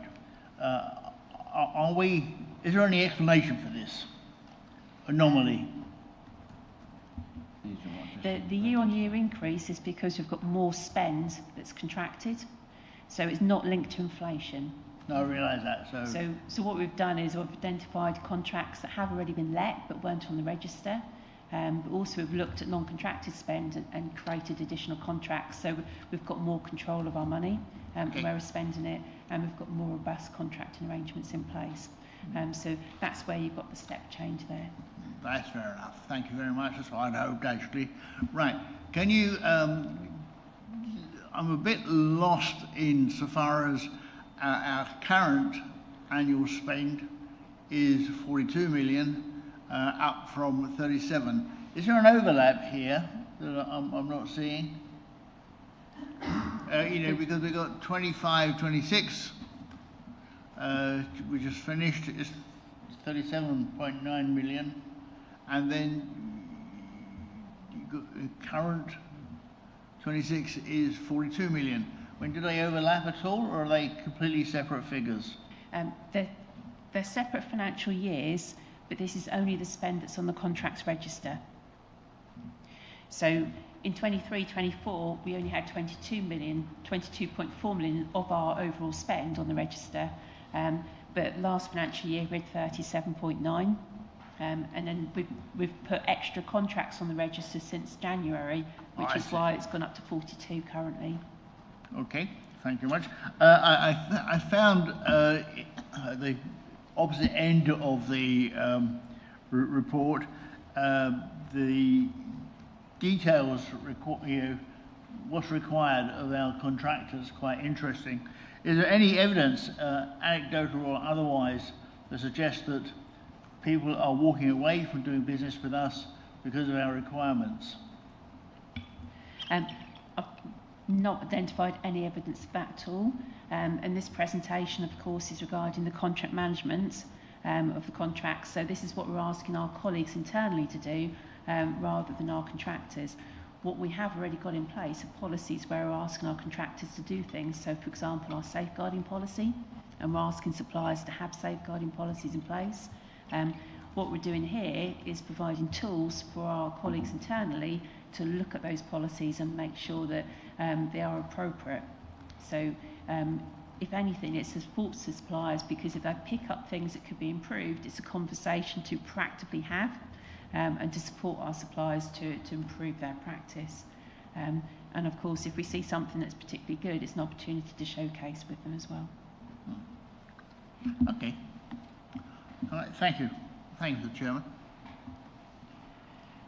Thank you, Councillor Roy. But just before I call Councillor Whitehead, Katrina, is it possible to put the AI slide up again? Because I think, I'm not too sure what Councillor Whitehead is going to ask. I think it would just be good for members to look at it and see what is intended. And then if I ask you to send them out to all members later, at least we can have a prior look at that one now. It would be very kind. Right, Councillor Whitehead, your question, please. Thank you. Obviously, there's an awful lot of detail there, but my question, I think, is more sort of fundamental insofar as we are two sovereign councils, which I assume are two legal entities. So, and I guess some contracts may relate just to Baber, some may just relate to Mid Suffolk, but when there are joint contracts, are they individual contracts? And in those sort of cases, how do the suppliers sort of know? Because, I mean, often people talk about BMSDC as one entity, and I just wonder whether suppliers get confused that way if they're working to two separate contracts. It can get quite complicated at times. Within the contracts register, one of the data fields is a log to say whether or not the contract is for Baber or for Mid Suffolk, or if it's a joint contract. And within the contracts register there, you will have some contracts where there's a contract let for each council, and some contracts where it's joint. Increasingly so, to make sure we've got options within our contractors and make sure we've got capacity. Currently, we've let some contracts in housing where they are for both councils, but we're quite clear with the contractor that it's predominantly in one, which means that if we have a supplier failure on the other council, that we can move the suppliers across, and also so we have some capacity to move swiftly where there's work that needs to be done. So it can get complicated at times, but part of the work regarding the contract managers to make sure they're really clear to say what's the priorities and what capacity does the supplier have and where we want them to do that work. Going forward regarding LGR, we're more now inclined to do two separate contracts because it's going to be easier to innovate them going forward rather than having combined. So in terms of a joint contract, then the supplier just invoices to Baber and Mid Suffolk District Council, and then it has to be sort of cost sort of split out. Is that right? I'm a bit confused. It depends on what contract we've got and the value, which would vary significantly. With some contracts, we would have invoices come in that would be directly named to one council or the other, and others they would come in named to both, and then we would apportion that after we'd received it. But it's clear within the spend data what the spend is and what the contracted spend is for each council's. And the contracts module that we've now got within Unit 4, our finance system, now makes that even clearer because that's part of the detail that we've got within there. Sorry, and with joint contracts, if there were a legal dispute, then both councils would have to be party to those contracts. These forms just related to one area rather than the whole, both councils. Is that right? With joint contracts, yes, that would be the case because they're both separate entities signatory to that contract. But I think it's quite unlikely that there'd be a contract dispute that would just relate to one area, because in the main contract disputes are linked to performance, and therefore it's quite likely it'd be across both. But I haven't come across a scenario yet where there's any dispute just with one council when it's a joint contract. Okay, thank you, Councillor Whitehead. Are there any more questions that aren't on AI?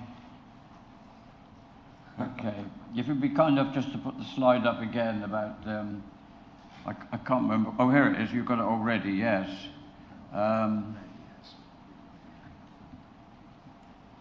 Yes, it's the first one that sort of jumped out. So you're almost saying if a firm hasn't got an AI schedule, they won't be considered really, aren't you? No? No, what we're doing within our quotation and tender documents, that top form, that one page top form, we just ask them to complete it to say to us, are they using AI or not? That isn't stopping doing business with us, and it's not stopping us to accept them going forward.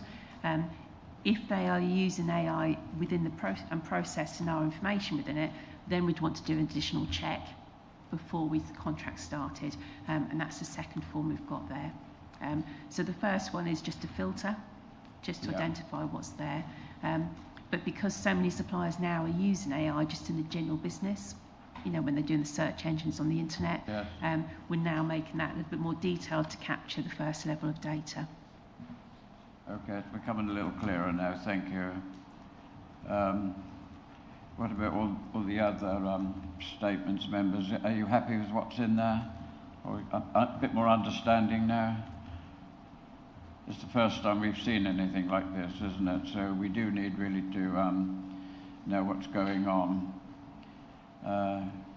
to be reviewed on an annual basis. Yeah, it looks a bit clearer now. It's hard to understand when it's put right in front of your face for the first time.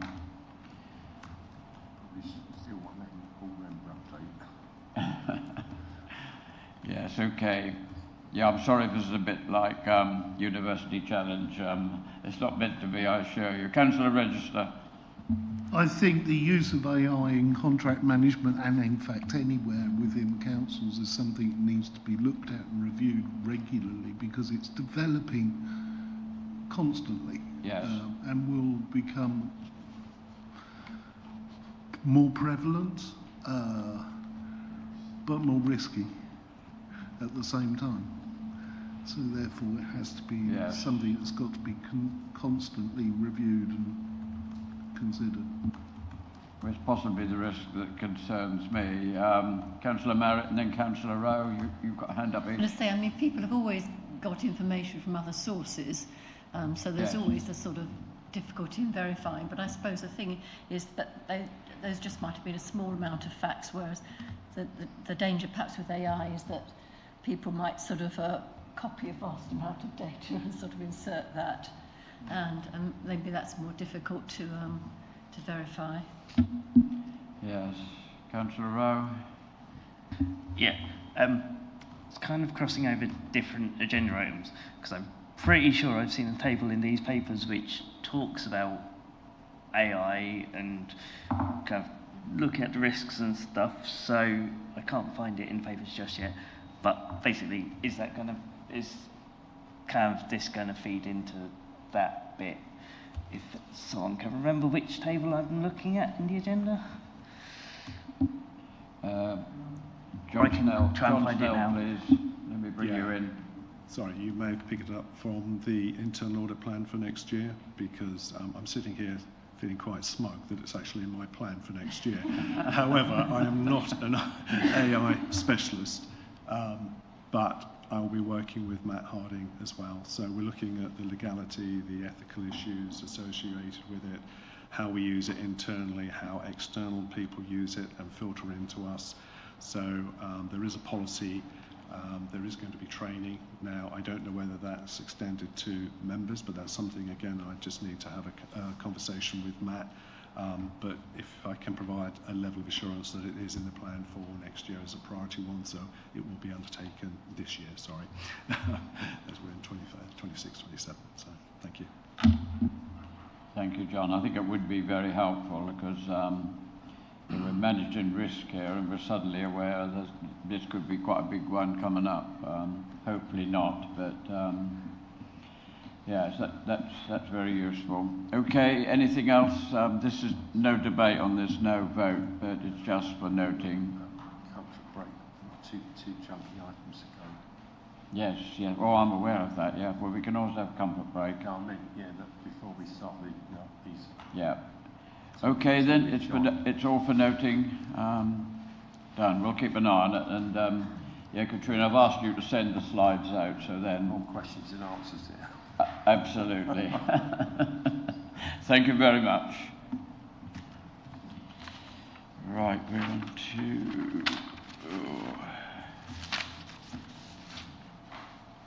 Item 2530 now. Oh no, we've done that one. Next one. 2531. Manage the risk of fraud and corruption. I was suggesting we had a comfort break before we start these last two items. Yeah. Would you like 5 minutes? Oh, with loads of nods. Yes. Yeah. Okay. We'll break for 10 minutes then, and we'll come back to this one.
Okay, fine. Thank you. Welcome back, everybody. I think we've got everyone in the room that we need. Item 2531, managing the risk of fraud and corruption, and that will be John Snell, please. Thank you, Chair. I'm actually going to be passing this over to my senior auditor who's written the report and done the presentation, so I'm just going to hand over to Lily Sinnerling. Yeah, thank you. The floor is yours, Lily. So, good morning, and I'm going to present the report for 25-26. As we don't have a dedicated audit team, John and I manage the internal frauds on behalf of the councils. So to give you an overview of the past year, that fraud and error continue, as you can imagine, being a financial burden on the public purse, with 40% of all crime being of that nature nationally. We have, so the taxpayer, it costs the taxpayer approximately 55 billion, and 81 billion in the previous year of 23-24. But the good news is that the average value of fraud has now nationally decreased by almost 50% to £2,370. So there's a trend now of lower value frauds, but quite possibly more frequent. So although internal audit lead on fraud and awareness within the within the councils, so we promote it, we provide training and awareness, and we also incorporate it in our audits. It is still management's responsibility to look for fraud within their own service areas. And of course we will be there to provide support and take the case further if there is a need for that.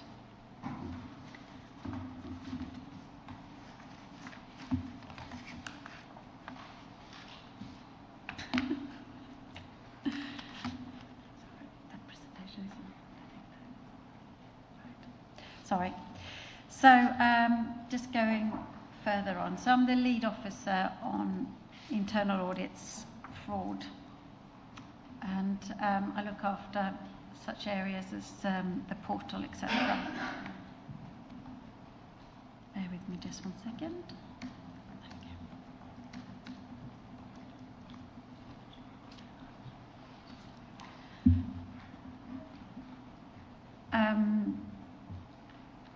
So we've got new global internal audit standards that came into force last year in April 2025, and that considers a lot of our fraud aspects and work we do within audit. And as I said before, we have the primary role for internal audit is to detect fraud. We provide as much independent assurance as we can, and then we also have lots of policies in place to make sure that any suspected fraud within the councils can be reported to us, whether that is a fraud or whistleblowing allegations. Within the internal audit plan, we have allowed time for investigations and NFI work, which is National Fraud Initiative, which is a national fraud portal for private and public sectors to upload data where we do matching across all different categories to see if there are potential frauds or errors that we can resolve. We do inform all our customers that we do keep their data for this purpose before we upload, and customers have to agree to it. We also keep a fraud risk register where we we also keep a fraud risk register which contains a list where all of internal audit and heads of audits we point out to them where they may have potential frauds within our audit work.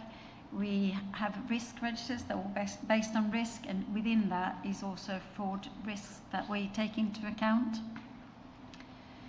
We have we publish annually the prevention of financial crime policy.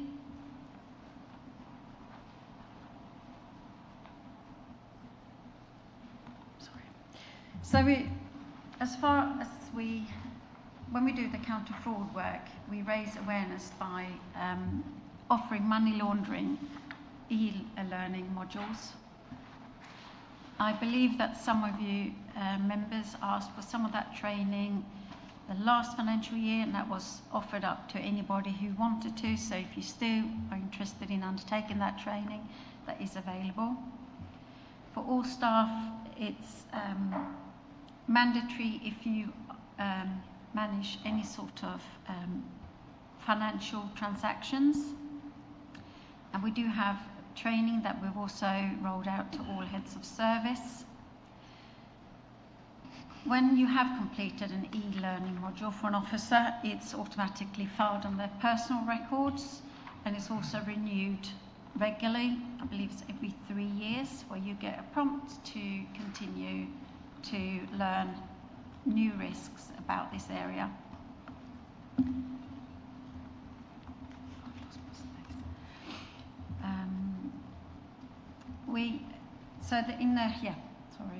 So the fraud investigations in the past financial year, we only had one investigation that came to light, which is currently still being investigated in conjunction with our partners externally, and that would include external auditors and also the police. So I can't divulge too much information at the moment, but it was only one fraud, and that's being looked at.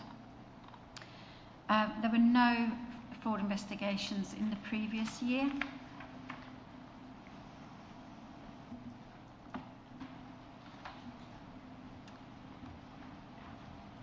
We also serve as a reminder to our councillors and our officers with responsibilities in response to gifts and hospitalities. We normally send out a message in working together, particularly around Christmas. As well as that, we also undertake 6 monthly reviews to make sure that declaration of interests are also submitted where they should be. We look at national fraud bulletins, and if there is anything that is relevant to us or that could potentially be relevant or at risk, we do alert other service areas and as well as staff, and we do revise and review our audit plan in relation to that. We work closely with the National Anti-Fraud Network, where officers can provide intelligence and look at prevent potential fraud and error. We also work obviously with the Shared Revenue Partnership and the council tax and benefit claims, of which I will have some statistics to show you shortly. We work with a network both internally and externally. So we have the Organised Fraud and Intelligence Group, which is a national webinar. We also work with financial crime. We fight financial crime, which has a very broad spectrum where we pick out things that would be relevant to the council. We also look at things that perhaps are not directly just for the council, to make sure that we are aware of other national trends that can affect us or our residents and customers. So the Suffolk County Counter Fraud Group is a group of the local authorities where we meet and share best practice. We try to meet every 6 monthly, or whenever there is a fraud that perhaps has become an issue within our areas, such as the previous financial year we had a national fraud that had also spread to Suffolk in car parking, where we all met. We had a shared message to all our residents within Suffolk to make sure we work together as one.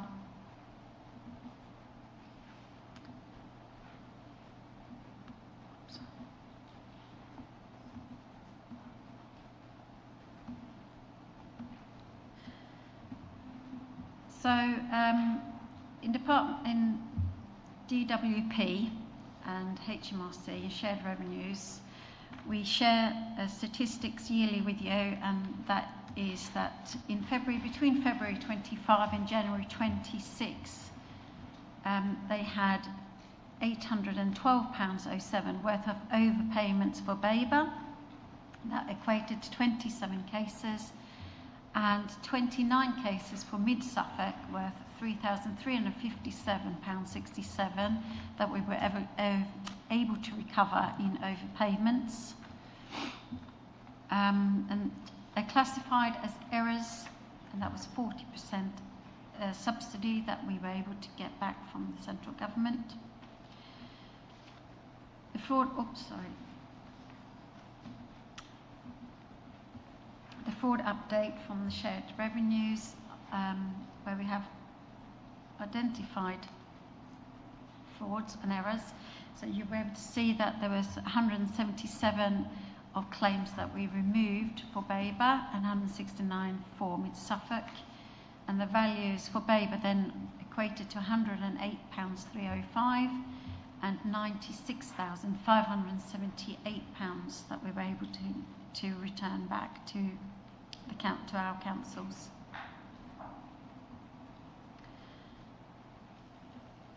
A couple of years ago now, we launched our fraud referrals, our fraud portal.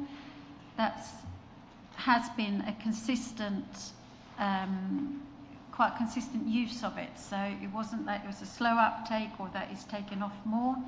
We do get mostly council tax allegations, and you'll be able to see that for this, we had single person discount tax, we had 12 for BABA and 9 for Mid Suffolk. We also had a couple of for tenancy services. One was for business rates, and the other one was for residents' main residency. Occasionally we do also get referrals through Suffolk County, where we have to provide them with some information of council tax. We had one benefit referral.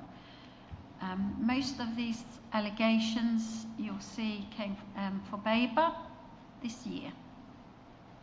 There were none that has been proven to be fraud as yet. We are still working on some of them, but most of them have been resolved.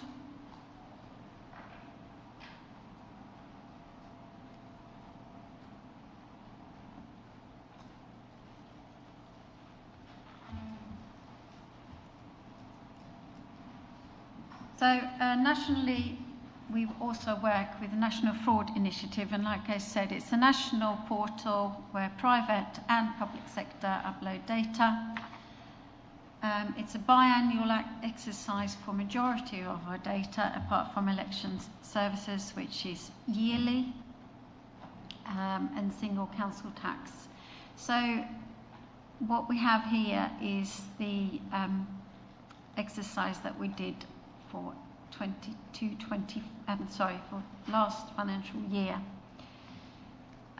We will be doing a new exercise coming up that will be in July or August, as they've brought the schedule forward of this year. So the matches that we had for BABA were 220 matches.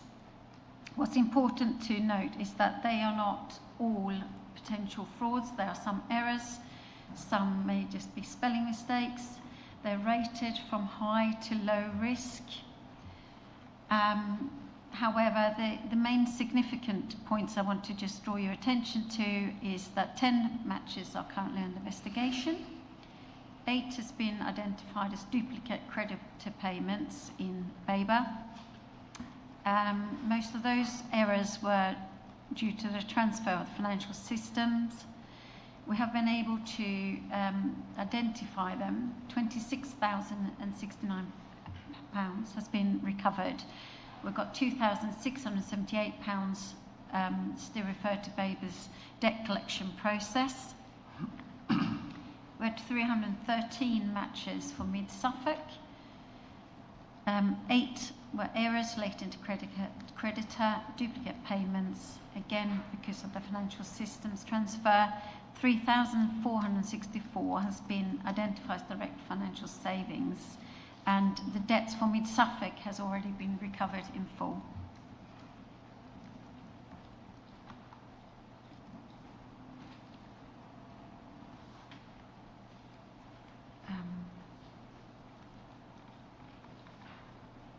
So housing tenancy fraud.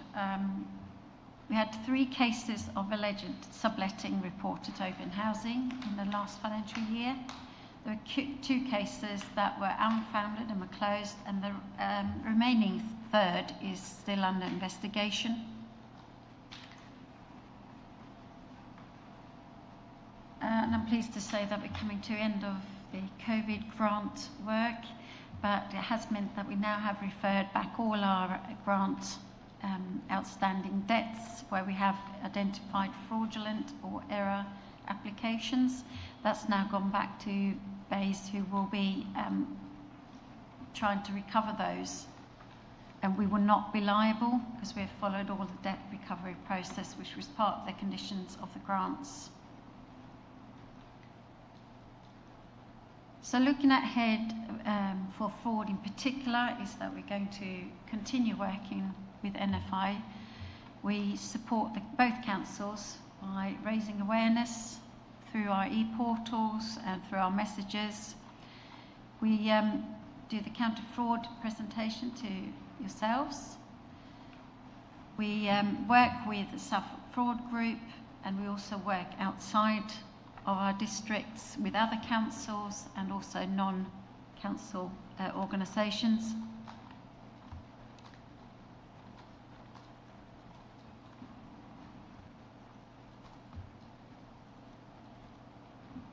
And that concludes my presentation on fraud for today. Happy to take any questions. Thank you very much, Lily. Yes, it sounds as we're doing the right things, well, all the time, I would hope. I think for me, the fact that we're networking across borders is paramount, really. I know that John sits on Suffolk Anti-Fraud Board with other councils, I believe, and are the police involved with that as well, John, are they? There's always an invitation for them to come along, but we have a spot, which is a single point of contact that we would contact, and that's used throughout Suffolk. So if there are any instances where we don't have or we require some legal police advice, then we would go directly to them, but that's done collectively. Yeah, okay, thank you. And the other thing is, there was a bit somewhere I read a few nights ago about whistleblowing, and we do have a good whistleblowing policy here, don't we, which is paramount, I would think. And do we also offer a bit of protection to those who do whistleblow and really reassure them that to come forward? Yeah, certainly. I mean, the whistleblowing policy is more for internal audit staff, but there are also the opportunities for members of the public, etc., to whistleblow. They'll come through. There's 3 avenues in terms of 3 officers. So it's either myself as the head of audit, there's a Section 151 officer, Melissa, or there's the monitoring officer, Tom Barker. But invariably, they will come through to me to have a look at, assess in terms of where we need to go based on the allegation that's being made. But yes, it is anonymous. There's a slight caveat to that. If we actually find later through an investigation that it's malicious, then, excuse me, that's a different avenue that we would take if it is founded that the whistleblowing case was unfounded, that the individual making it was actually doing it from a malicious point of view. Yeah. And then the police would be involved. Yes, I understand that. Okay, that all sounds quite robust and I was a bit surprised, Lily, you mentioned the COVID grants. I thought they were all there was only one fraudulent one, wasn't there? And I thought they were sorted out way back, but obviously not. We've had some, we have to follow our debt recovery policy, so we've had to persistently try to recover them. And we had some that were still outstanding, and BASE had then said, if there are any left, then now is the time to refer them back to us. So we've been able to do that quite recently, and that means that we, as a council, or two councils, are not then liable for those debts. Okay, fine. Thank you. Okay, questions? Councillor Matheson, then Councillor Marriott, please. Yeah, there's a couple of things. I was surprised that there were no right to buy concerns reported. I seem to remember in past years that there's been a few reported and one or two picked up as essentially fraudulent. I don't know whether that partly because there are fewer right to buys going through the system, or what do we think to that? What's going on there? I think in part you're right, Councillor. There is fewer right to buy applications coming through. The right to buy team are very vigilant. They carry out very thorough checks, and if they are concerned in any way, shape or form, then they would be referred to internal audit. I'm also the money laundering reporting officer, so therefore I take an interest in any claims or allegations that are actually come across my desk to see whether any of those applications are fraudulent in any way. But in this particular year, 25-26, we haven't received anything from the housing team in that respect. Nothing magical. Yeah, the other question I think is quite striking was the fact that the vast majority of where's it gone now, the referrals from the general public, here we go, slide 10, that the vast majority of these are found that not to be fraud, and so I think that kind of needs to be advertising, so communicated to the public, because if you see social media, there's just sort of assumptions that it's going on all the time, and the referrals we're actually getting, let alone the ones that don't make it beyond social media, are found not to be genuine concerns, not really fraud. So I think that's quite striking, really, in looking at the reports. Apart from the single person discounts, where I think that's kind of certainly inevitability, which is a bit difficult to decide whether they're deliberate or inadvertent, so to speak. If I may, the single discount fraud is actually a national trend. Nationally, there are more allegations of that type of fraud. So it's not just our councils, but it's actually a national trend at the moment. And it could just be the cost of living, that people are more inclined to report what they think might be wrong. Thank you. Okay, John, you finished? Yeah. Yes, apologies to others. Just quickly going back to the right to buy. I understand that's coming to an end, being phased out. Is that not right? I'm not aware, but it's something I can look into.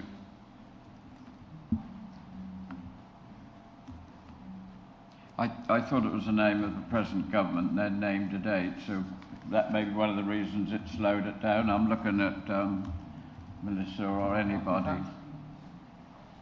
Yeah, I think the position at the moment is that the attractiveness of right to buy has been reduced quite a lot. I don't know that it's actually it's going to be ended altogether, but certainly. Okay. Certainly the discounts have been reduced. So yes. Several years it was very attractive offer for tenants to buy. It was spoken about by Angela Rayner, I do believe, originally, and I thought a date was named, but now she's gone, maybe the ambition has gone with her, I'm not sure, but David, yes, he knows everything, yeah? Not quite. Just to confirm that right to buys aren't being phased out, but the discounts are less attractive, as Councillor Matheson said. So, yeah, they're not as attractive now to people that want to own their own homes. Okay, thank you. Right, Councillor Marriott was next, Councillor Rowe, and then Councillor Jameson. Yep, okay, we've got loads. You referred, on page 33, and you referred to a fraud investigation that was being investigated with external auditors and the police. And I just wanted to check whether that was the case of alleged subletting referred to on page 41. Something different.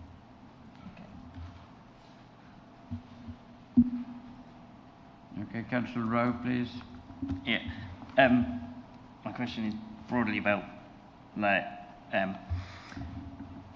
all bits of fraud and error with things like housing benefit.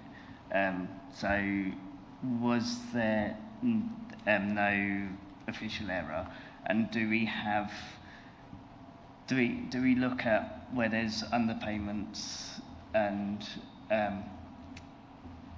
things like that? So because this is like only part of the picture of how efficiently kind of the our money is being spent for what is required. I can answer that sort of in part, if you like, in terms of the work that SRP undertake. So all applications. So obviously the SRP is made up for Ipswich, Baber and Mid Suffolk. It's hosted by Ipswich. So they perform the administration of all the applications that they receive, and they undertake due diligence checks. It's also audited by Ipswich Borough Auditors, and they submit an annual report to me, which you'll find at the end of my annual audit report. But in terms of the administration, they are responsible for doing those due diligence checks and following up on any allegations of fraud that come directly to them, or it could be via us through our referral portal. So in terms of every confidence, yes, I do have confidence in there in terms of what they do. And I know that, Melissa, you sit on the SRP board, officers board, and reports presumably get reported to you in terms of performance targets that are met, etc. So there's a robust process in place. And does any of that, the figures about underpayments and stuff like that, come to us? Because I can't remember whether I've seen it or not previously. In terms of the under or overpayments, they are actually, again, comes back to administered by SRP directly. So if they found any suspicious trends, then they would be in contact with the applicant. We don't tend to get very much involved in that side of things because it is administered by the SRP side.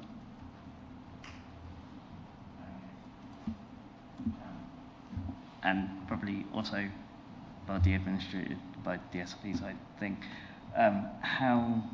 where there has been an error in needing to get back money, how do we do any work with people who we having to get money back from if it is a accident that then basically, I know some people are not particularly great with numerical literacy, and it can be kind of stress and difficult to pay back stuff, and there's ways to do it which kind of acknowledge that, and there's ways to do it which don't acknowledge that, if you see what I mean. Yeah, I think in terms of, there's two areas. There's one, it could be actually fraudulent, deliberately fraudulent. The other one is actually human error. Change of circumstances, they haven't alerted to us and it may be very genuine and innocent. Where we find that, obviously, we try and claw that money back, whether it's claimant error or fraudulent error. In terms of how much they claw back, then they obviously liaise with the applicant, depending on what their means are. So there's almost like a payment schedule, but again, we don't tend to get involved in that at all. That's down to the SRP to arrange those that clawback of payment.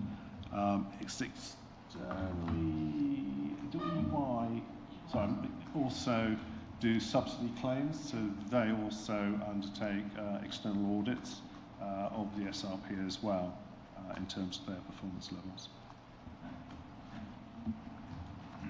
Okay, thank you, Councillor Rowe. Councillor Jameson, please. Thank you, Chair.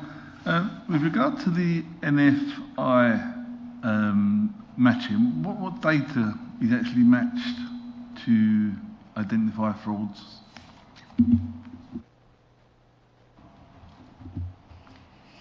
So we have right to buy, we've got creditors, as in our creditors. We have payroll. Trying to go through the list in my head here because it's biannual. We have creditors or housing benefits. Yeah, help me out, John. Council tax. Yeah, the council tax and electoral roll, of course, because it's annual. So it's a wide area throughout the whole of the council, and whenever we have anyone sign up for benefits or housing or any data that they give us, they do sign up to have that data shared for this purpose of preventing fraud. Sorry, if I could just add on to that, there's data sets, so there's prescribed fields of data that has to be uploaded onto the NFY secure portal. So each of those service areas download the information for the specific required period, and then that's uploaded. But each of those data fields have to be completed, and where sometimes you get anomalies is, I think Lily mentioned in her short presentation, is around spelling, which is a real nightmare. So you might have a field that sort of says, I don't know, Bixley Road, and road is spelled RD, and someone else might put it ROAD. So there's a mismatch. So that's when you start to basically sieve some of that stuff out, because it's just a human error in terms of inputting the data. So those data fields have to be really accurately submitted and basically checked before it's uploaded. So that just gives you a little bit of context. So. Well, you may have answered it there. So that accounts for the 100, for example, in Bay with 101 cases that weren't fraud. Is that because of things like that? Yeah, and some of them are a genuine error, and some of them are actually because of the timing that the data is actually uploaded. So there might be an overlap where something has changed that would then throw an anomaly up, and it's like a match. But when you look into it, there's a timing issue. And again, that's a bit of a bugbear that we're working obviously with NFI as well, in terms of making sure all the public bodies that upload clearly understand the dates from and to that they're uploading to, or else that throws up all sorts of little anomalies, which is a bit of a nuisance for everybody. Thank you. Councillor McLaren, please. Thank you. I'd like to ask about money laundering.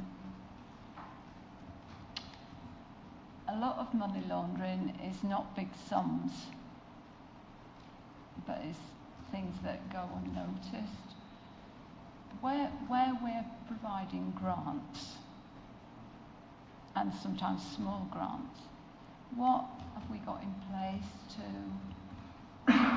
check on money laundering?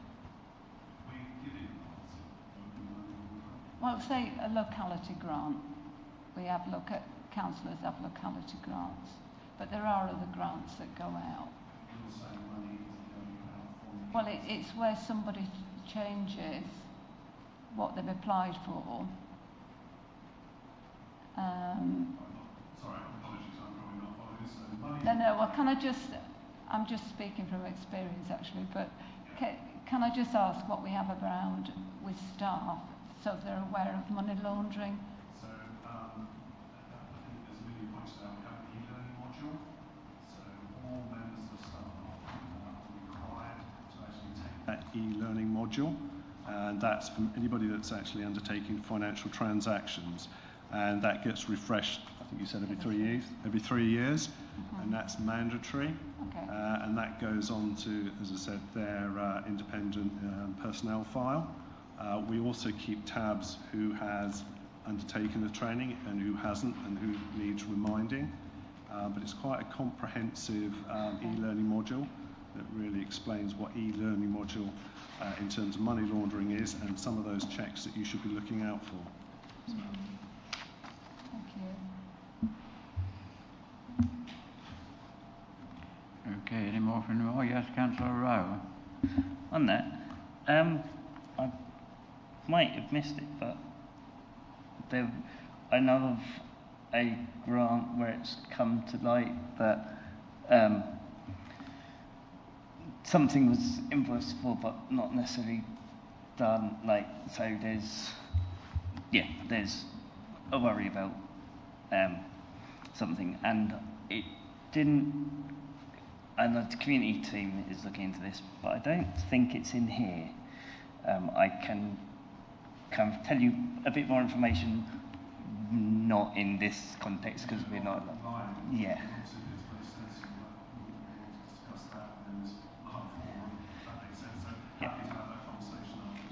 Okay.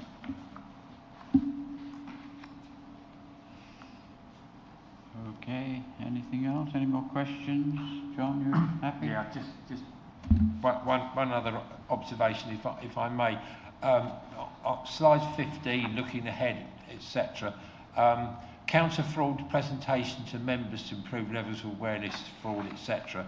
I think that's something that needs to be addressed to all members, and that therefore it would need to be incorporated into some training or briefing or something. We do the presentation after. Along with Melissa, who's doing some financial presentation. Yeah, I mean, I'm talking, all 66 members.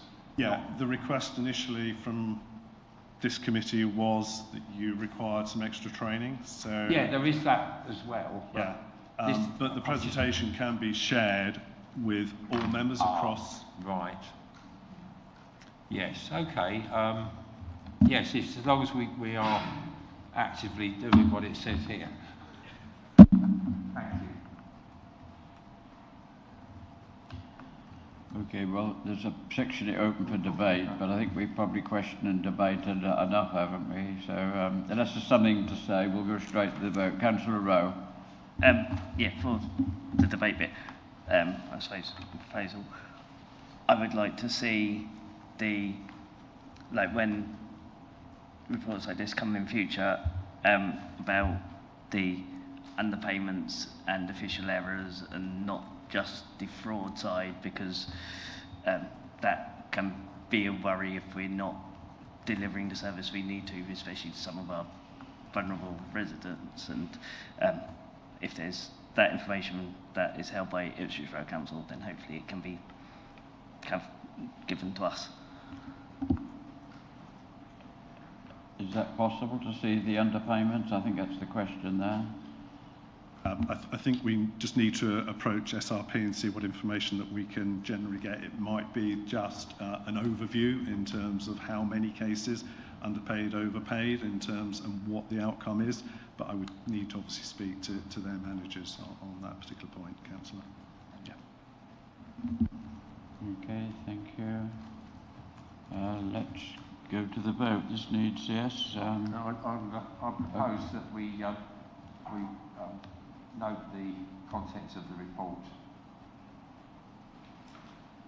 Thank you. And a second, you want me to have a, let's go for Councillor McLaren, one of each then. Thank you, Chair. That vote is now in progress.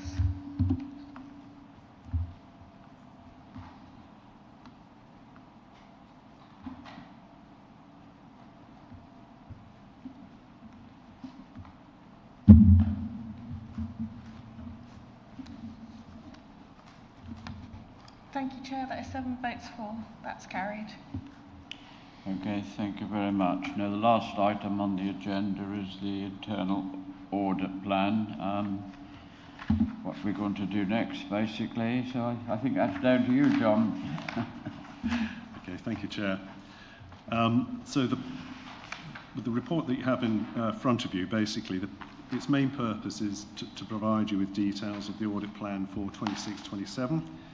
It details the scope of the audits to be undertaken and the corporate activities that will be supported through the work of the team. The plan has been developed to ensure that it delivers against the global internal audit standards, and there are certain themes that are required from the audit plan, namely around governance processes, ethical values, information technology, risk management and fraud management. The planning process also recognises that the councils are still trying to improve services and use initiative approaches in delivering those services against a backdrop of reducing funds, and therefore I have directed resources using a risk-based approach to maximise the effectiveness of the internal control. The construction of the audit plan has been developed to support both the annual governance statement, which you will receive next month, and also the Council's priorities. So in developing the plan, we've assessed the following areas. So we reviewed, obviously, both Council's priorities. We've looked at the significant and operational risk registers. I've personally had engagement with senior management to identify management's view of the coming year's risks.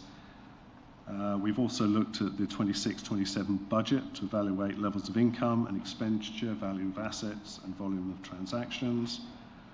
We've also looked at past internal audit papers and recommendations to see whether any further follow-up needs to be undertaken. And the control assurance in respect of the 3 lines of defence, that we have sound management of frontline operations, oversight of management activities within a professional framework. The audit plan itself will continue to be resourced from existing staff and from our external audit partner, TIA, who you've met. This arrangement still allows a direct internal provision plus the commissioning of external skills and capacity, and provides that blend of resources from within the councils and from the external partner of the services. You'll see that there are 515 audit days of work proposed in the plan, and this is to reflect the disciplines undertaken to support delivery of the governance professional framework. The resources committed to each category are annotated in detail in the Annex A of Appendix A. The intention is that, as far as possible, the proposed audits within the plan will be undertaken. However, it's recognised that the plan still needs to be flexible to respond to changing circumstances and emerging risks that we face during the year. So really what I'm saying here is that the plan is therefore a statement of intent. You'll see within my report that I've mentioned LGR and devolution, which I think is pertinent to record. There are a number of days again within the plan under the allocation of LGR, Local Government Review or Reorganisation. So collaboration has already started with internal audit teams across Suffolk, so my counterparts, and it's essential that this maintains right through, particularly this what I call transition period as we lead up to 2028. So there's early and ongoing coordination which will help ensure activity is aligned, that we avoid unnecessary duplication and supports a consistent approach to assessing risks associated with any structural change in this period. Just in moving on, I suppose in conclusion, I'm satisfied that the level of mix of resources together with the areas covered within the plan will enable me to provide an annual internal audit opinion at year end. There are no additional audit-related issues that currently need to be brought to your attention, so I'm happy to take questions on the plan itself. Thank you. Right, thank you, John. So this is what we put in place last year, and it'll remain moving forward for all, looks like.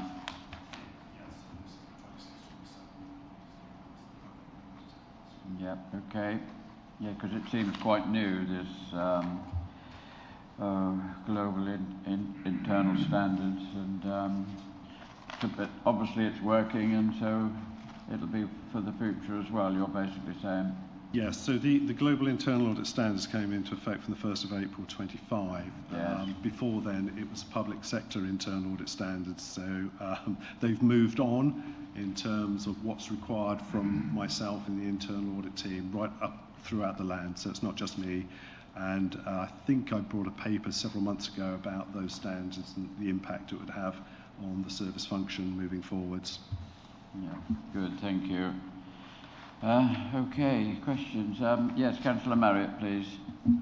Hello, on page 47, I'm a bit worried. I know you say that you're okay with resources, but the fact that 26-27, the available audit resources have been reduced by 20 days as part of the organisation's cost reduction programme. This come up on high. Are you sort of fully in agreement with it? It's challenging. It was a challenge that was put to all heads of service in terms of trying to bridge the budget gap. I had long conversations with senior management. I said that I would be comfortable with 20 days, which is the reduction that you've just referred to, but I wouldn't be comfortable in reducing it further. So we are a very small, tight team, and therefore, at the moment, I am comfortable, hence why I've put it in the report, but I wouldn't want to see any further reductions. Now is really not the time to reduce audit resources, quite frankly. So are you able to report back if you're actually finding difficulties with that? Absolutely. So I'm glad that I've got my director that I can report to. So if I have got genuine concerns with the volume of the work that I'm having to deal with, those conversations would start with Sam. They would be escalated through to SLT, and then I would be reporting back to your good selves if I felt uncomfortable. And also external audit also have an input into this as well. And I shouldn't forget Melissa's a Section 151 officer, because it's part of her responsibility to ensure that there's an effective internal audit function within the organisation. So holidays are banned at that time, I take it. You're so sympathetic, Councillor. Any more questions? Councillor Register. Yeah, on page 59 on Corks Lane Development, I'm concerned that there's nothing looking at cost accounting and cost engineering on the basis that material, so that at some point in the project somebody would have hopefully done a quantity surveying job and worked out how much everything will cost. How do we know that that didn't go wrong, and why it went wrong? And would your audit reveal that, if that makes sense? Yeah, no, that does. Thank you, Councillor. I'm just relieved it wasn't a question on AI, so I'm really very relieved.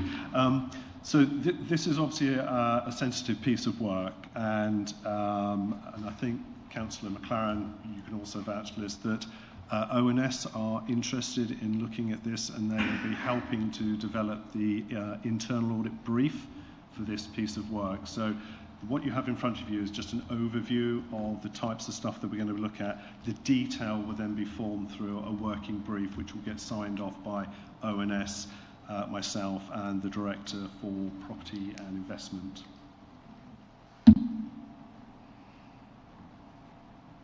Any further questions? John, are you happy? They're all opinions, none of them are questions. Okay, well, we do have a bit for a debate here, I think. Is there something you want to say? If so, say it now, please.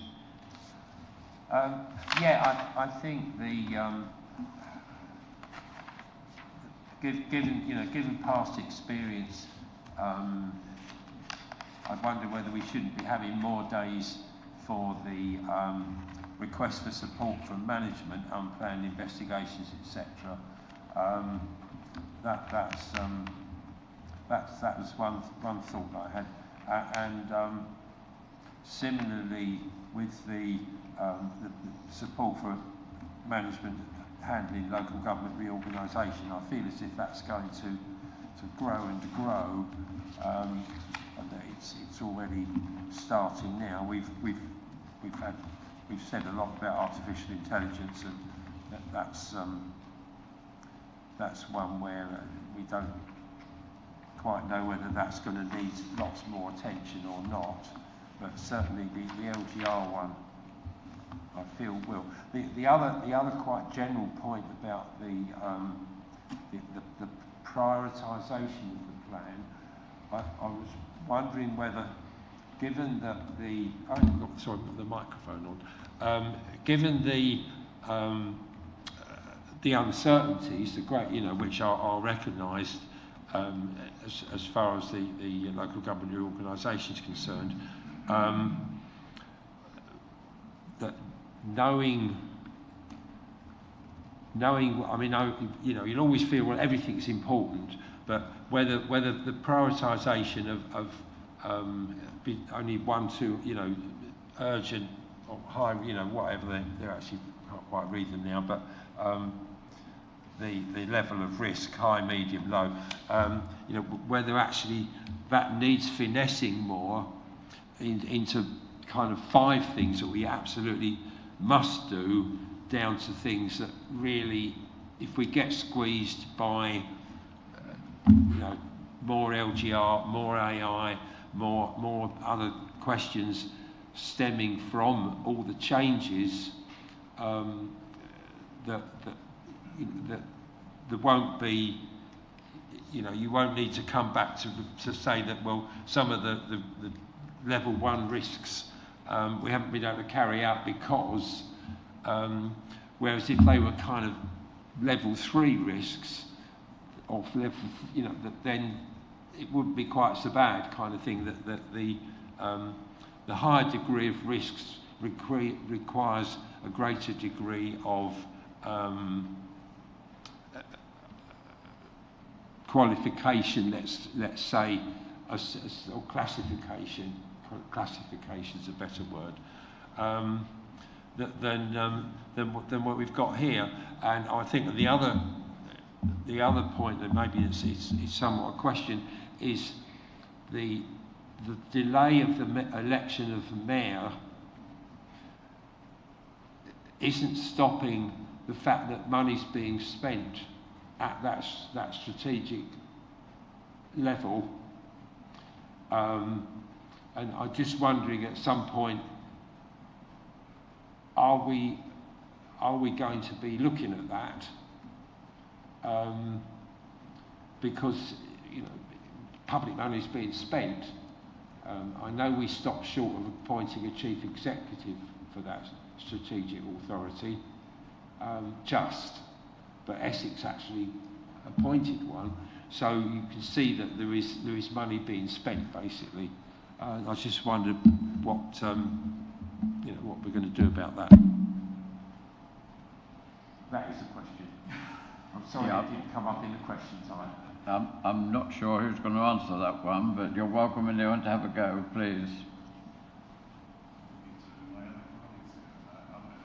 If I can address the first one in terms of the priorities. So you'll see there's priority, there's high, medium or low.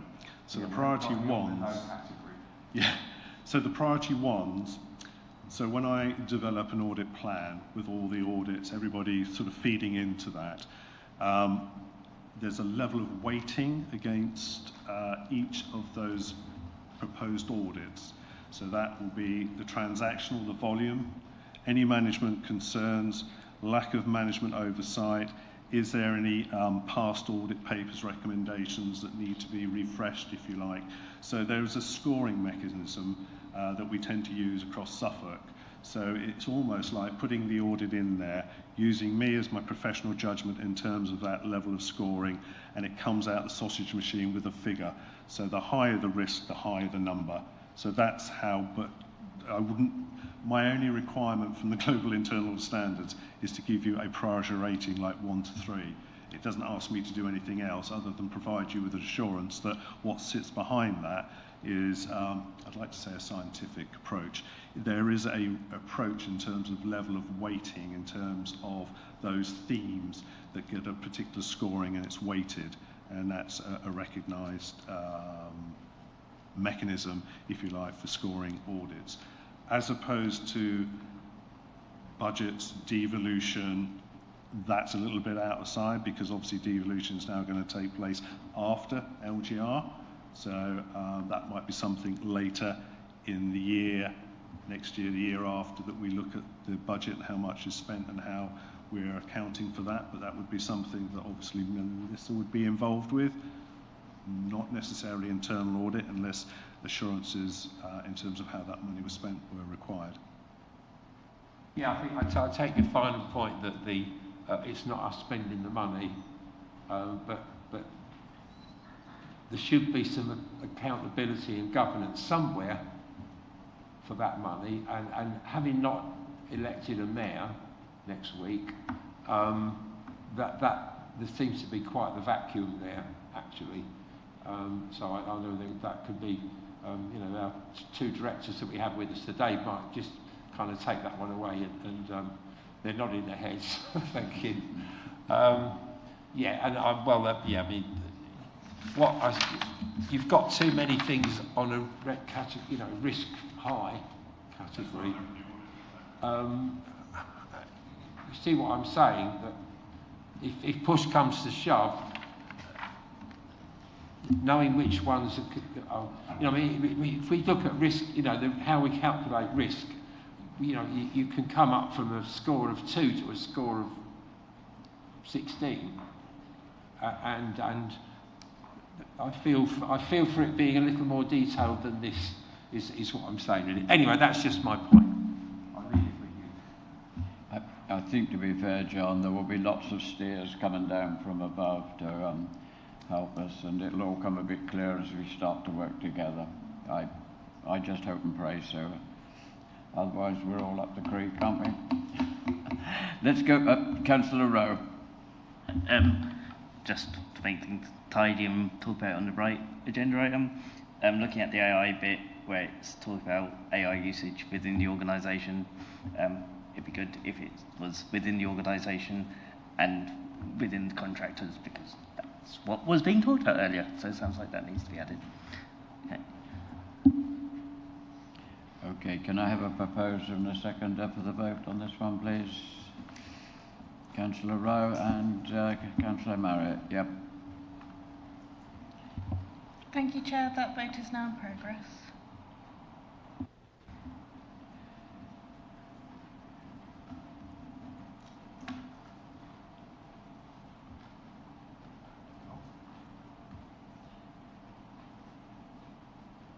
Not come up yet. Don't like to take yours verbally if you want. I've done mine. No. Not started. No, it hasn't gone blue on his. But... Do you want to take yours Well, verbally? I'm voting in favour, yes, Yeah. for. I'd hope so too. Oh, it's just come up. Thank you, Chair. That is 7 votes for. That's carried. Okay, thank you very much. Now quickly on to the, given that we've been going for 3 hours, quickly on to the forward plan. Is everyone happy with that? It will change, it always does, of course, but that's where we are at the moment. I did look last night.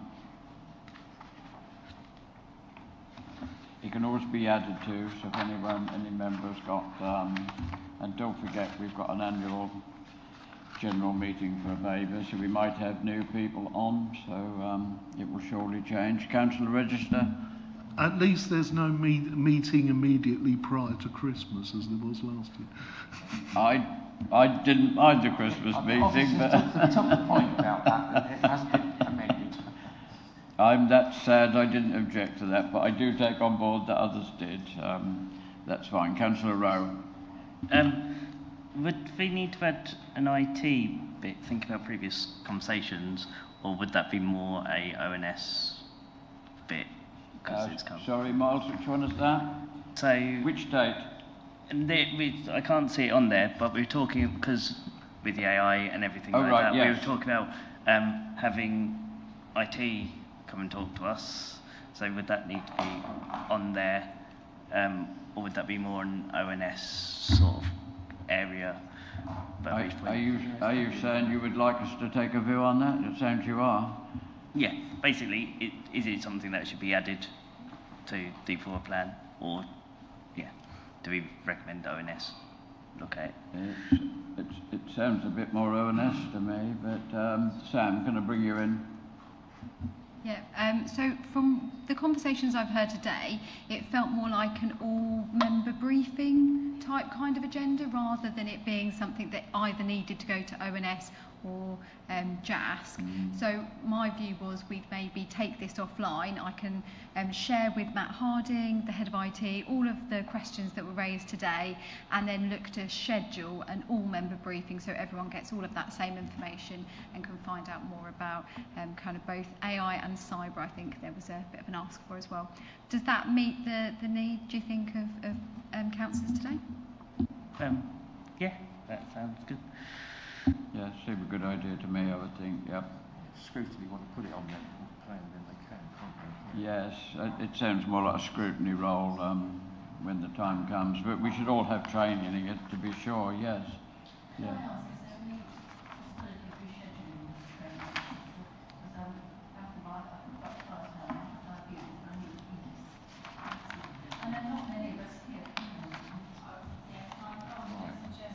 So we're missing 3 key members, Councillor Baker, Councillor Whitehead and Councillor Riley as well. I just wondered whether it would be better to move it to the May meeting, the training. Yes. Does that yes. sound sensible? Yes, I can stop, but I realise others can't, yes.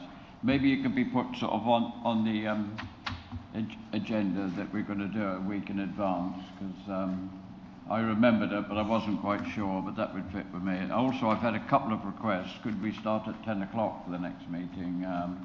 Is that a problem to anybody? Which means the briefing will be at 9, but well, 10 past. Yeah, some of us Train come. times. Some of us come in on the train, but